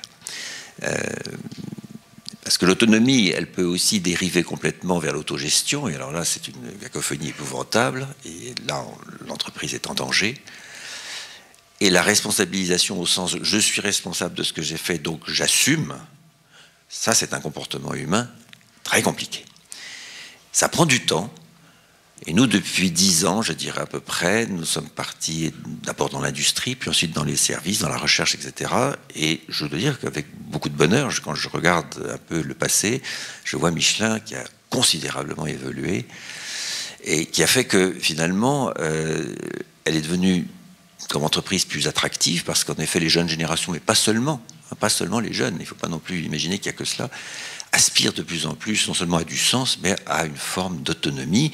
Je disais tout à l'heure que Michelin pouvait se transformer en start-up permanente. J'exagère un peu, mais c'est vrai que ce que je viens de vous décrire, c'est quand même le principe d'une forme d'autonomie dans un ensemble bien compris. La responsabilité du patron et de son équipe, c'est de fixer le sens, la raison d'être, la stratégie, et de s'y tenir, et d'apporter les moyens qu'il faut pour que ça se développe. Mais le système managérial change fondamentalement. Vous avez parfaitement décrit le nouveau manager, si je puis me permettre, qui, lui, justement, a parfois eu du mal à comprendre. Parler de résistance au changement, souvent, dans les managers du groupe, et c'est pas de leur faute. on a ressenti cette résistance au changement, tout simplement parce que pendant 30 ans, on leur a dit de fonctionner différemment. On a un système qui était très commande et contrôle, comme on dit, c'est-à-dire que je donne des ordres le matin et je vais voir le soir si c'est bien fait. Ça, c'est de la hiérarchie pure et dure. C'est juste plus possible, c'est fini, ce n'est pas pensable. Et je dis, plus personne n'imagine de fonctionner comme ça. Seulement, il fallait anticiper, il fallait adapter, parce que si nous ne l'avions pas fait, nous serions dans une difficulté extrême aujourd'hui. Et donc le manager devient effectivement un développeur de talent, vous l'avez très bien dit. Il devient, alors on dit souvent un coach, j'aime pas trop cette expression-là, mais il est là pour aider l'équipe qui est autonome en dessus de lui et qui a fait appel à lui ou à elle lorsqu'il y a un problème. Et le manager ou la manager est en charge de régler ce problème et ne peut pas sortir de son rôle tant que ce problème n'est pas réglé. S'il n'y arrive pas lui-même ou elle-même, il faut remonter d'un cran et à ce moment-là, on gère l'entreprise à travers ces résolutions de difficultés pour des équipes autonomes qui, elles, ont pris l'ampleur du sujet. C'est formidable, c'est formidable. Si vous visitez aujourd'hui des usines de Michelin dans le monde, c'est juste fou. Même il y a 15 ans, quand je sortais d'entreprise, ça n'avait rien à voir. On va dans nos usines aujourd'hui, on voit des choses mais extraordinaires, des groupes d'ouvriers, agents qui se prennent en main. Ils sont parfaitement capables, en plus ils savent beaucoup mieux que les autres ce qu'il faut faire, et qui prennent en main leur avenir à court terme, et qui gèrent la formation, qui gèrent la production, qui gèrent la qualité, la sécurité, etc. On n'a pas besoin de s'en occuper. Le manager, lui, il est là pour vérifier si les gens se développent bien, s'ils ont les bonnes formations, et s'il peut résoudre des problèmes qui ne se résolvent pas. Voilà, je résume un peu, c'est juste fondamental. Alors le nec plus ultra, et le point ultime de cette évolution, c'est celui qu'on essaye de mettre en œuvre maintenant avec la nouvelle organisation du groupe. Mais alors là, je vous dis tout de suite, et il faut être humble, parce que c'est vraiment un sujet compliqué, mais c'est quand même l'avenir.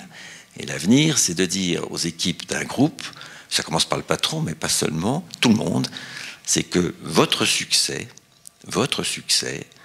sera mesuré à l'aune du succès des autres. Alors ça, vous savez, c'est pas un comportement humain ordinaire, vous voyez ce que je veux dire? Parce que bon, on est quand même assez naturellement centré sur soi-même. Là, c'est juste le contraire. Et quand on parle de solidarité, c'est ce qui porte un groupe, eh bien ça se traduit maintenant par le fait qu'un dirigeant, un manager, un collaborateur se verra évalué dans ce succès de son activité par le fait qu'il a fait réussir les autres. Ça, croyez-moi, c'est encore un chemin, mais c'est un sacré chemin. Et le jour où on l'aura franchi, on aura vraiment fait une autre révolution culturelle, mais je garantis la pérennité de l'entreprise. Voilà.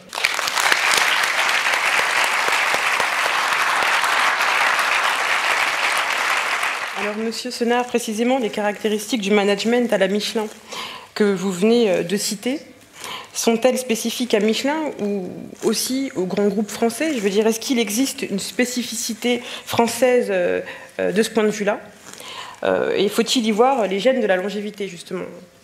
Alors, sur la longévité, je vous l'ai dit, je crois que c'est la capacité d'une entreprise à se transformer sans perdre son âme, c'est tout ce que je viens de vous dire, parce qu'au passage, tout ça, c'est des bouleversements assez majeurs, mais les valeurs sont, je crois, toujours là. Et finalement, l'entreprise, finalement, elle est elle-même. C'est-à-dire que, encore une fois, il faut que tout change pour que rien ne change. Vous connaissez cette phrase célèbre, bien c'est un peu ce que je viens de vous raconter. Donc, c'est certainement un secret de longévité. Maintenant, est-ce que c'est une spécificité française? Je ne crois pas. Je crois qu'un certain nombre d'entreprises dans le monde se posent ces questions, la question de l'entreprise responsabilisante. Certains disent l'entreprise libérée. J'aime pas beaucoup ça, parce que ça fait un peu, j'allais dire, non pas désordre, mais enfin bon. Je préfère l'entreprise responsabilisante, parce que ça veut bien dire ce que ça veut dire. C'est un mouvement fort, vous l'avez un peu évoqué vous-même pour la banque, on le voit bien ce qui se passe, etc., à des degrés plus ou moins élaborés. Je pense que c'est l'avenir de toute façon. Sauf que Michelin, je crois, dans ce domaine-là, était assez leader. Je suis heureux pour les équipes, parce que c'est elles qui m'ont porté, qui m'ont aidé pour faire cela. Et on vient nous voir souvent pour nous demander comment ça marche, voilà. Monsieur Soparnou, je me tourne vers vous. Alors, il me semble que vous avez des éléments à nous livrer autour des dispositifs d'innovation déployés par les entreprises centenaires en matière d'apprentissage organisationnel. De quoi est-il question et pourquoi est-ce pertinent au regard de nos échanges de ce soir? Je crois qu'on a beaucoup évoqué le fait que les entreprises centenaires présentent 7 grandes caractéristiques, qui est de pouvoir évoluer tout en restant elles-mêmes. Et pour pouvoir évoluer, eh bien finalement, ce dont rendent compte les travaux sur le sujet, c'est qu'elles ont fait de l'innovation un gène, un élément de leur ADN. Et ces entreprises, elles innovent. Alors elles innovent évidemment à la fois de manière extrêmement répétée. Elles innovent de manière permanente, en continu.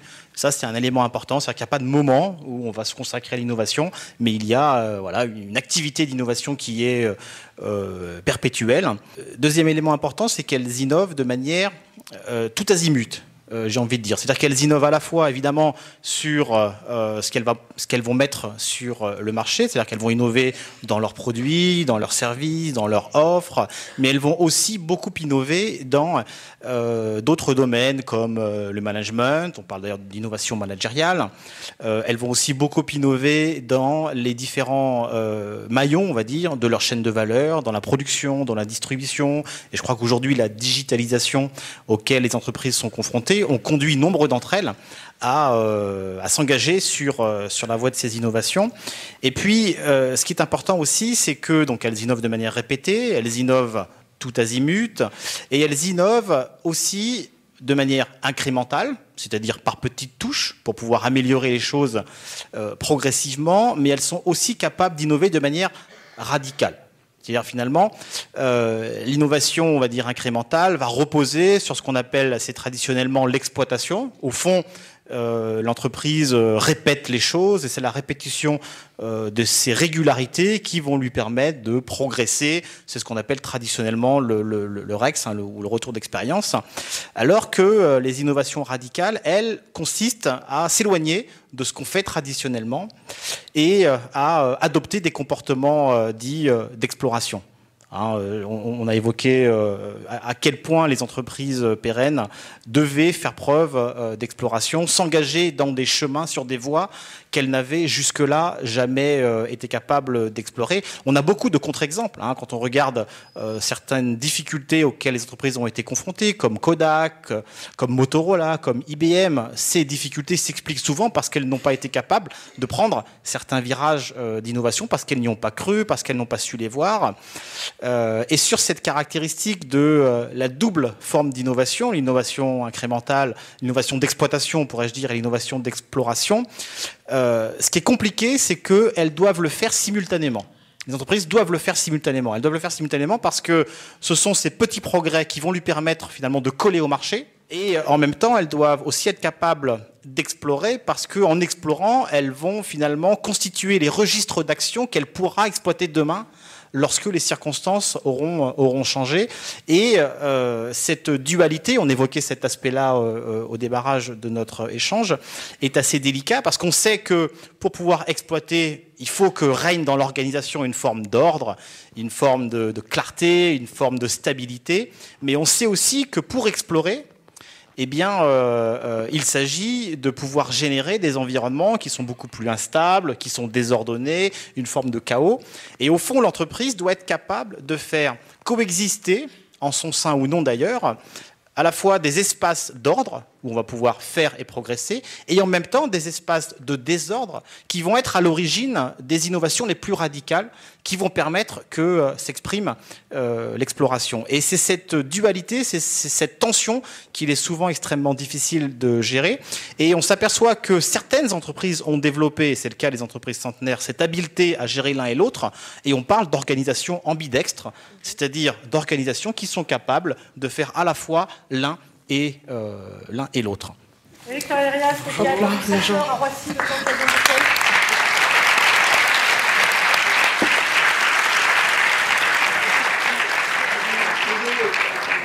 Monsieur Éric Tarérias, vous êtes à la tête d'une entreprise familiale multiséculaire. Votre parcours s'est structuré avec méthode, puisqu'après avoir été diplômé de l'ESC Clermont en 1988, vous avez évolué vers un poste de direction commerciale pendant 6 années. Vous avez notamment pu découvrir les contraintes et les opportunités de la grande distribution et en 1996, vous prenez la présidence du groupe Tarérias Bonjean avec votre sœur, Carole Tarérias. Et c'est à ce titre que vous exprimez donc ce soir. Votre attachement pour l'ESC reste intact puisque vous êtes désormais membre du directoire du groupe ESC Clermont depuis bientôt 4 ans. Alors, sans transition, je sais qu'on avait évoqué un point important autour de l'ancrage territorial de votre entreprise, alors que nous échangions à la préparation de cette table ronde. Du coup, il y a à peu près 4 mois, vous avez entamé une démarche intéressante puisque vous avez, pour ainsi dire, décidé d'explorer votre histoire, d'aller sur les traces de votre passé. Et là, vous avez fait une découverte. Alors, est-ce que vous pouvez nous dévoiler et en tout cas partager ces découvertes? Je suis très touché d'être ici ce soir. Carole Tarreria ne peut malheureusement pas être avec moi puisqu'on était en salon à Paris à Maison Objet. Et j'étais aussi ce matin au salon du Bourget, qui est un salon réservé au centre distributeur Leclerc. Autant dire que la journée était relativement intense. Simplement, effectivement, nous pensions que notre entreprise avait 3, voire 4 générations dans le métier. Il se trouve que, en fait, suite à un hasard de rencontre, on s'est rendu compte que finalement, ça pouvait être beaucoup plus que ça. Pour parler de l'histoire de l'entreprise, je vais être dans l'obligation, je vais essayer d'être bref, mais de parler de l'histoire d'une des plus vieilles industries de France, qui est la coutellerie, particulièrement la coutellerie à Thiers. Donc je me suis intéressé à l'histoire de la coutellerie à Thiers, avec mes yeux de chef d'entreprise, je ne suis pas un historien, et je suis tombé sur des documents intéressants. D'abord, depuis quand remonte la coutellerie à Thiers? Tout d'abord, des couteliers, au Moyen-Âge, il y en avait partout. Il y en avait dans toutes les cités, comme il y avait un maréchal ferrant, comme il y avait un tanneur, il y avait un coutelier. À Thiers, c'est plus compliqué, parce qu'on n'a pas beaucoup d'archives, juste qu'on a, par contre, 2 choses certaines qui nous permettent de dater, on va dire sur une fourchette, l'apparition de la coutellerie à Thiers. Le premier, c'est une pancarte de 1336, en bas latin, qui faisait état de taxes que touchait le seigneur de la ville de Thiers pour les marchandises vendues sur les foires et les marchés de la ville. En 1336, tous les marchands qui voulaient vendre leurs produits, les merciers comme on les appelait, devaient verser 2 deniers pour chaque couteau vendu. Ça, c'est intéressant parce que quand on versait des deniers, en l'occurrence une taxe, c'était pour des produits qui n'existaient pas dans la ville. Donc 1336, il fallait payer une taxe, c'était un produit considéré comme importé. On a une deuxième pancarte, 1370, et là, plus de taxes sur les couteaux. Donc on pense, avec relativement de certitude, qu'entre ces 2 dates, les couteliers se sont installés à Thiers, les couteaux ont cessé d'être considérés comme un produit importé. 14e siècle. On est 1 siècle avant ce qui est communément aujourd'hui reconnu. Effectivement, en 1472, là, on a magnifique, on a vraiment un recensement de la population thiernoise, et plus du quart de la population thiernoise sont des couteliers. Alors, qu'est-ce qui a fait qu'en un espèce de 1 siècle, on est passé de quelques couteliers à plus du quart de la population de la ville de Thiers? Alors, il y a plein d'explications. Il n'y en a aucune qui me satisfait, et franchement, on doit dire qu'en fait, on n'en sait pas grand-chose. Juste qu'en poursuivant mes recherches, il y a quelque chose de fantastique, c'est qu'en fait, les couteliers se sont regroupés dans ce qu'on appelle une jurande. Ils ont créé en fait un code de la coutellerie qui, en fait, réglementait leur profession. Et cette jurande, il fallait la faire avaliser, la faire signer par un arrêté royal, donc c'est Louis XIII qui l'a fait, en 1614.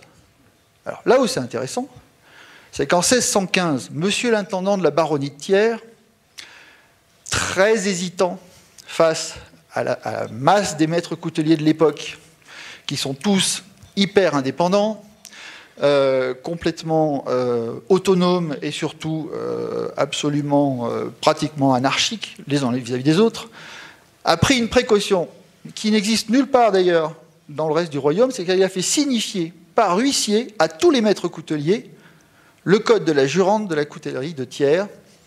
Et donc on a un document qui est vraiment pour nous inestimable, c'est que par exploit d'huissier, on a pu dénombrer très exactement le nombre de couteliers qu'il y avait en 1615. Il y en avait 333 à Thiers, et là où pour nous ça a été un coup de tonnerre dans le ciel bleu, c'est qu'il y en avait 58 dans la paroisse de Saint-Rémy-sur-Durolle et 18 dans la paroisse de Celles-sur-Durolle. Ce qui signifie, en tout cas pour nous, que la coutellerie est née simultanément à Thiers, mais aussi à Saint-Rémy-sur-Durolle, à Celles-sur-Durolle, dans la vallée, effectivement, de la Durolle, donc sur ces fameux 10 km qui séparent le haut du bas de la ville. Et là, sur 10 km, on a 400 mètres de dénivelé, donc une force motrice de l'eau importante, et peut-être une piste d'explication sur la multiplicité des couteliers à Thiers. Et pour nous, c'est important parce que, en fait, moi, mes parents sont nés à Celles-sur-Durolle, coutelier, grands-parents, Celles-sur-Durolle, coutelier, arrière-grands-parents, Celles-sur-Durolle, coutelier. Au-dessus, on a à peu près certitude que c'était aussi un coutelier à Celles-sur-Durolle, mais 1615. Donc, j'ai gratté, j'ai fait des recherches de généalogie, j'ai regardé, j'ai consulté les archives, et j'ai remonté très exactement 13 générations de maîtres couteliers à Celles-sur-Durolle. Le plus ancien, 1585, dont le père, aussi maître coutelier, là on perd sa date de naissance et sa date de décès, mais on peut penser que c'est au moins de cet ordre-là. Ouf. Déjà, premier choc.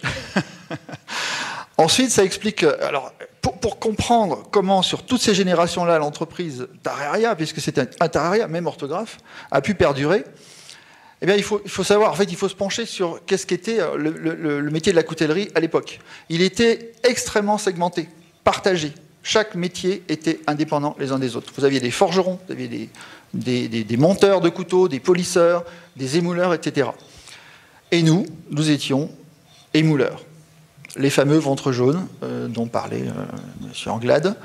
Voilà, très exactement, voilà ce qu'étaient les mouleurs. Donc mon arrière-grand-père assis, mon arrière-grand-mère debout, et des compagnons, des apprentis, et les membres de leur famille, dans ce qu'on appelait le rouet, c'est-à-dire en gros un atelier, mais qui était déjà très complexe, parce qu'en fait il y avait une dérivation du rôle, des vannes pour réguler la force de l'eau, des roues pour entraîner, des meules, etc.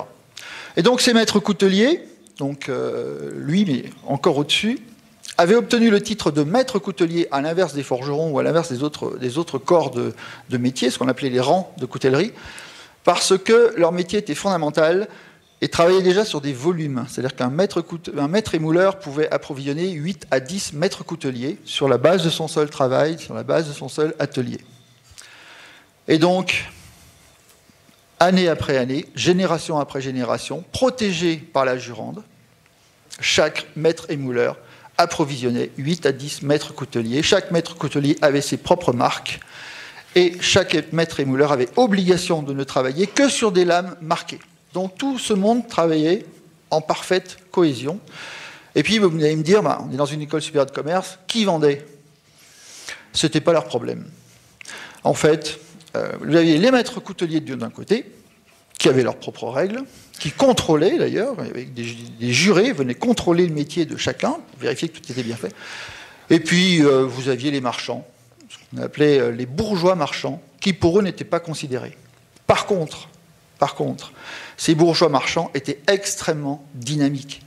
Au XVIe, au XVIIe siècle, Thiers exportait des couteaux jusqu'en Amérique du Sud, avec des comptoirs établis au Portugal, avec des comptoirs dans le sud de la France, y compris d'ailleurs jusqu'au Moyen-Orient. L'Amérique du Nord était fermée, c'était chasse gardée les Anglais. Qu'est-ce qui s'est passé ensuite?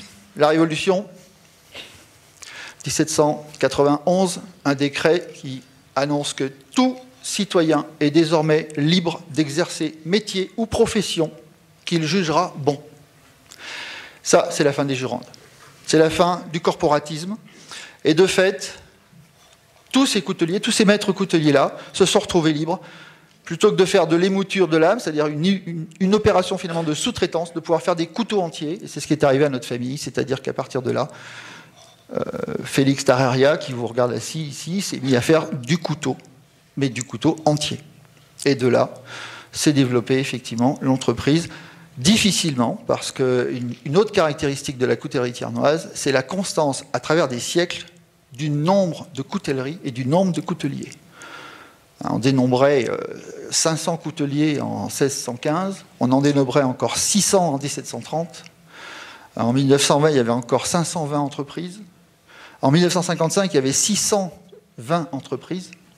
Autant vous dire que c'était un nid de concurrence terrible, les uns vis-à-vis des autres. Et pour autant, vous êtes parvenu à devenir leader. Aujourd'hui, vous êtes le premier fabricant de couteaux en France, non?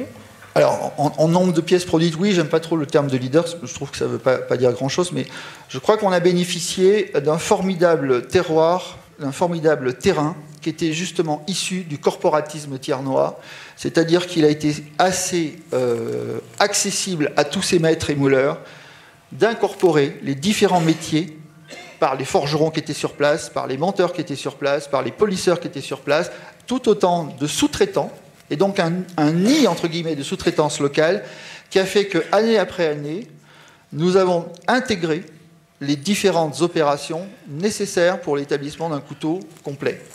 Ça, c'est la première étape. Et puis la deuxième étape, c'est qu'effectivement, à partir des années 60-70, on a intégré des technologies nouvelles, évidemment la plasturgie pour les manches, évidemment les systèmes de polissage, les systèmes d'émoutures automatisées, etc. Et puis, le virage de la grande distribution, dans les années 90, qui n'a pas été simple. Moi, j'ai juste une anecdote pour vous situer. Je sortais de l'école, j'étais super chaud, je me suis dit, allez, on y va, on attaque la grande distribution, je contacte un centre Leclerc, celui-ci me répond, envoyez-moi 5000 francs et je lirai votre catalogue.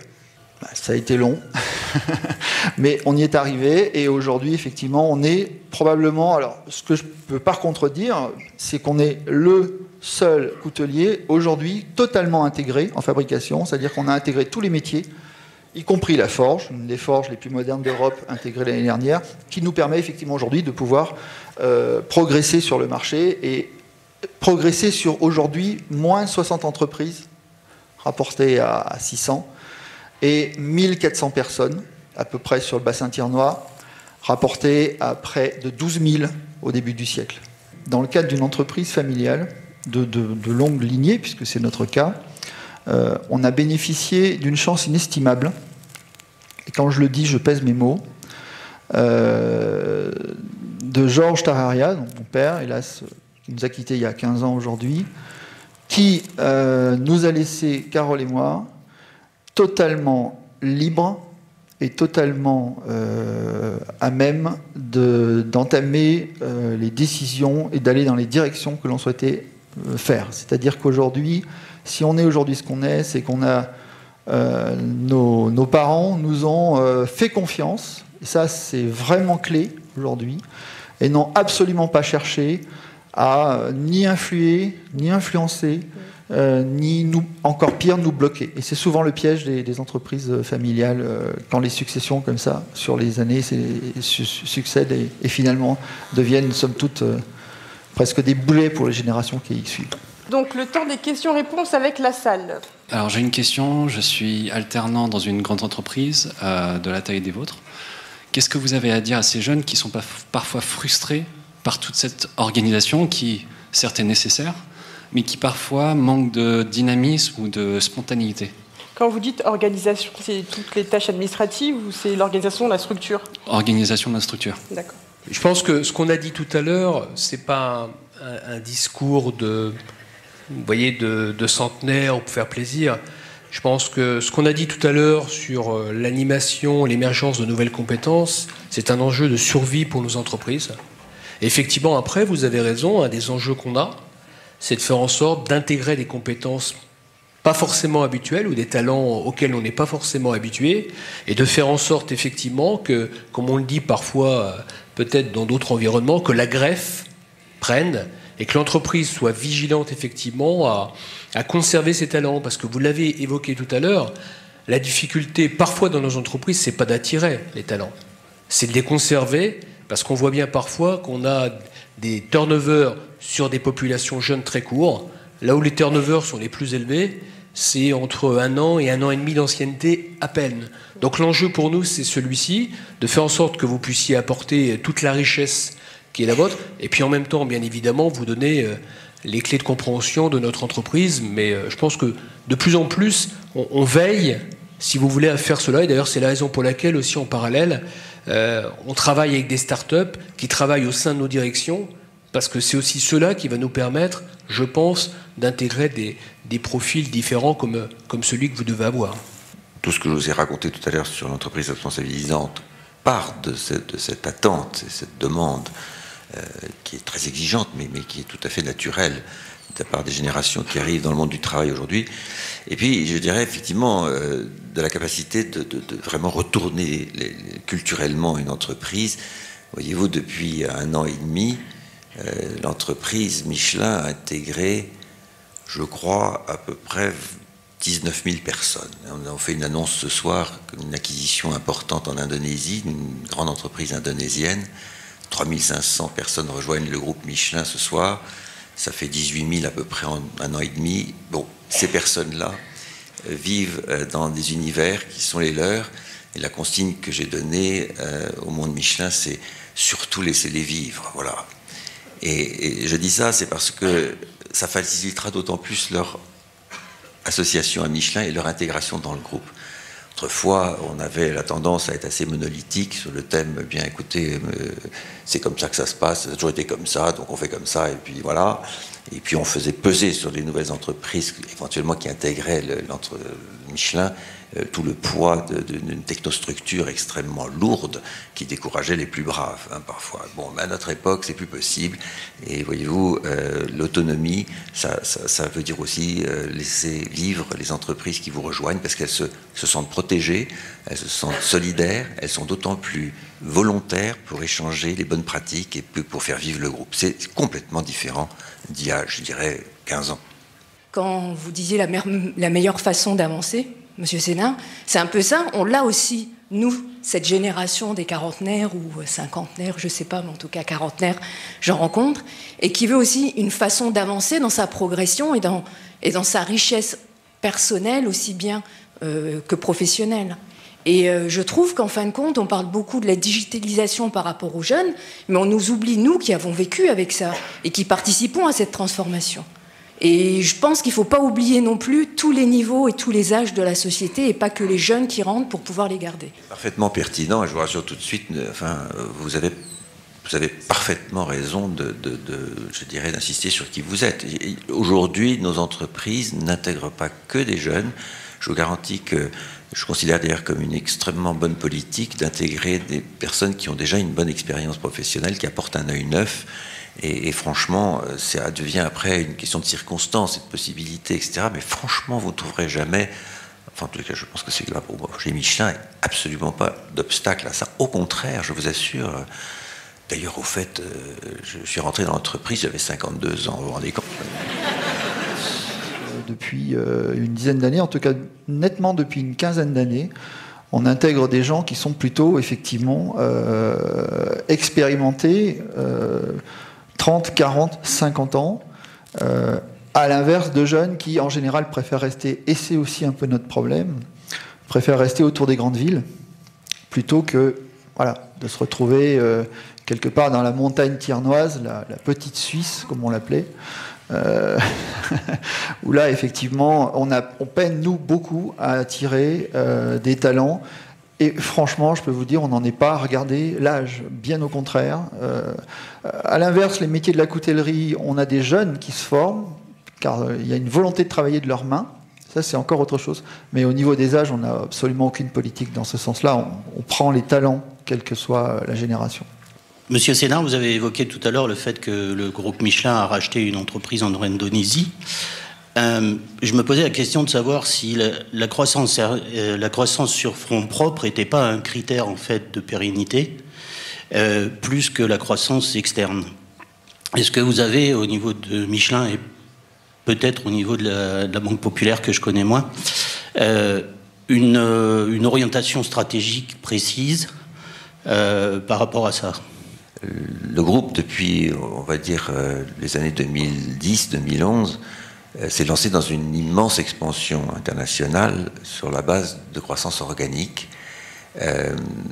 Pratiquement pendant 9 ans, nous n'avons fait que ça. Nous avons créé des usines en Chine, en Inde, au Brésil, aux États-Unis. Et nous avons investi massivement dans les usines existantes pour essayer de les rendre plus compétitives. Enfin, vous connaissez l'histoire du groupe. Et ça a été majeur. Nous n'avons fait pratiquement que ça pendant au moins 8 à 9 ans. Et c'est à peine il y a, disons, 2-3 ans que nous avons commencé à créer des sociétés à l'extérieur, tout simplement parce que nous n'avions pas en interne les compétences nécessaires pour croître. Typiquement dans le digital, si vous voulez, la première société que nous avons achetée il y a maintenant quelques années est une société brésilienne qui était une société qui fabriquait des boîtiers électroniques et qui avait une maîtrise des données, ce qu'on appelle le big data aujourd'hui, qui permettait d'avoir un dialogue totalement différent avec nos clients. Je ne rentre pas dans le détail. Si nous ne maîtrisions pas cette technologie et cette plateforme de technologie, nous étions à risque de voir des acteurs tout à fait étrangers au monde de Michelin intervenir entre nous et nos clients pour tout simplement capter toute la valeur de la relation client-fournisseur. C'est un immense danger, c'est ce qu'on appelle l'ubérisation de l'économie, la désintermédiation ou l'intermédiation, comme vous voudrez, et qui fait qu'il fallait intervenir et vite. Et quand j'ai pris cette décision d'acheter l'entreprise Sascar au Brésil, je vous assure que beaucoup de gens se sont demandé s'il y avait encore un pilote dans l'avion chez Michelin, parce que se demandaient, mais qu'est-ce que c'est que cette entreprise qui ne fabrique pas des pneus?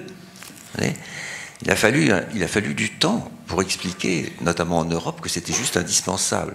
Et depuis, nous avons cessé d'acquérir des compétences et des technologies. Nous avons acheté à Allopneu une grande partie de participation d'Allopneu en France, des entreprises donc d'Internet, parce que nous n'avions pas cette compétence. Et encore l'année dernière, où nous avons vraiment lancé, alors pour le coup, un programme d'acquisition majeur. Je crois que nous avons acquis 3 grosses entreprises en une année. C'est absolument fou. Pas loin de 15 000 personnes nous ont rejoints l'année dernière. Parce que ces entreprises, qui sont absolument magnifiques d'ailleurs, qui sont mondiales, plus petites que Michelin, mais mondiales quand même, ont une activité qui est complémentaire à la nôtre et qui fait que le groupe est totalement incontournable, non seulement en vendant des pneus, mais en vendant je dirais, des éléments de mobilité, des activités, par exemple, de chaînes de traction agricole que nous n'avions pas, des plateaux de transmission dans les mines dans lesquels nous n'étions pas, toutes ces activités-là qui étaient portées par certains de nos concurrents, mais pas par Michelin, et il fallait les acquérir vite, parce que nous n'aurions jamais pu, en interne, générer les compétences pour élargir notre champ d'activité. Donc voilà, monsieur, à votre question, il faut les deux. Et l'acquisition est en général liée à la nécessité d'intégrer des compétences techniques, technologiques, qui permettent ensuite, une fois intégrées, de croître de façon organique. Donc il faut qu'une entreprise respire, et les 2 manières de le faire sont celles que je viens de vous décrire. J'espère que j'ai répondu à votre question. Bon, ça sera plus rapide et plus simple. On n'est pas du tout dans un cadre similaire à celui de Michelin, puisqu'en réalité, tous les investissements que nous réalisons en direct sont sur la région. On a des structures notamment de capital développement qui nous permettent d'intégrer notamment le capital de start-up ou d'entreprises industrielles classiques. Donc la grande priorité de nos investissements en fonds propres sont sur la région. Et pour les investissements internationaux, qu'ils soient européens ou non européens, dans ces cas-là, on participe bien évidemment aux opérations du groupe, on souscrit à des augmentations de capital.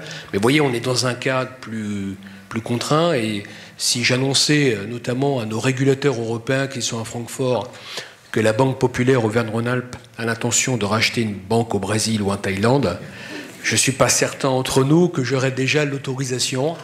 Et je ne suis pas d'ailleurs en plus certain, in fine, que dans nos assemblées générales des sociétaires, quand je présenterai ce type d'acquisition, je ne suis pas certain non plus que l'accueil serait forcément extrêmement favorable. Donc les fonds propres vraiment investis sur l'ensemble de la région.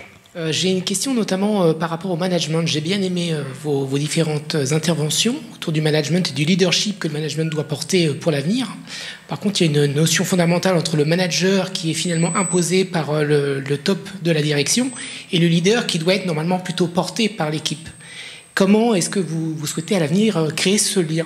C'est une combinaison de facteurs, si vous voulez.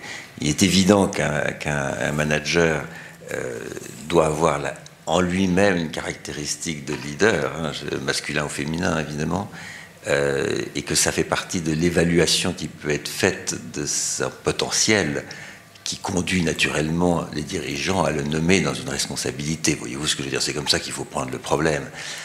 Il est impensable d'imposer quelqu'un sans autre analyse de critères, si vous voulez ce que je veux dire. Donc voilà. Donc je crois que la meilleure réponse à votre question, c'est d'être la capacité très tôt de déterminer qui sont dans un groupe de personnes les leaders qui, par leur comportement, par leur attitude, par leur attachement à l'entreprise ou par bien d'autres critères, surtout dans leur capacité à entraîner les autres, ont une capacité de grandir. Donc les hauts potentiels, les très hauts potentiels, les très très hauts potentiels, les baby potentiels, tout ce que vous voudrez, ça c'est formidable. Alors il faut travailler cela, il faut les suivre de très près, et c'est pas un secret de dire que si le dirigeant de l'entreprise ne s'en occupe pas personnellement, là on est en grand danger. Je me suis astreint personnellement, mais c'est un vrai bonheur, hein, de mener tous les mois des réunions qui sont parfois très longues, hein, une demi-journée, pour suivre la carrière de 650 personnes dans le groupe. Vous allez me dire, c'est pas beaucoup sur 130 000, mais quand même, c'est pas mal pour une personne. Et je fais ça avec mes équipes. Et évidemment, le suivi des hauts potentiels et de toutes les catégories de potentiels dont je viens de vous parler. Et ça, je le fais personnellement, parce que le patron s'implique là-dedans. C'est pas pour ça que c'est lui qui va tout décider. Par contre, je dois vérifier que les critères dont je viens de vous parler sont bien mis en œuvre. Voilà, c'est la meilleure réponse que je puisse faire à votre question. Bien, alors merci pour vos questions, merci pour toutes vos réponses. Et bien... Alors je tiens au nom de l'ensemble des équipes de l'école à vous remercier, messieurs. Merci également Sabrina. Et remercier également les partenaires du centenaire et vous tous qui étiez présents ce soir. Ça nous a fait chaud au cœur et j'espère que vous avez eu plaisir à partager ces débats. Alors, quand les accréditeurs, que ce soit le ministère de l'Enseignement supérieur ou les accréditeurs internationaux, nous écoutent et lisent nos dossiers, et surtout nous écoutent, nous voient, ils soulignent à chaque audit le caractère singulier de notre école, dans sa double dimension territoriale, on l'a évoqué tout à l'heure, et internationale, et des valeurs fortes partagées par nos élèves, nos équipes, nos diplômés et les partenaires qui sont associés à notre développement, et la majorité sont là ce soir. Nous sommes heureux du coup de compter dans la famille du groupe ESC Clermont des personnalités et acteurs du territoire engagés pour écrire avec nous les prochains chapitres de votre école. Alors vous l'aurez compris, cette manifestation ouvre l'année du centenaire. C'est un temps fort que nous souhaitons immortaliser. Donc je vais, en demandant à nos participants de rester sur scène, demander aux partenaires du centenaire et aux personnalités de bien vouloir nous rejoindre sur scène pour une photo souvenir qui se trouvera dans le film du 2e centenaire, ou peut-être avant. Merci.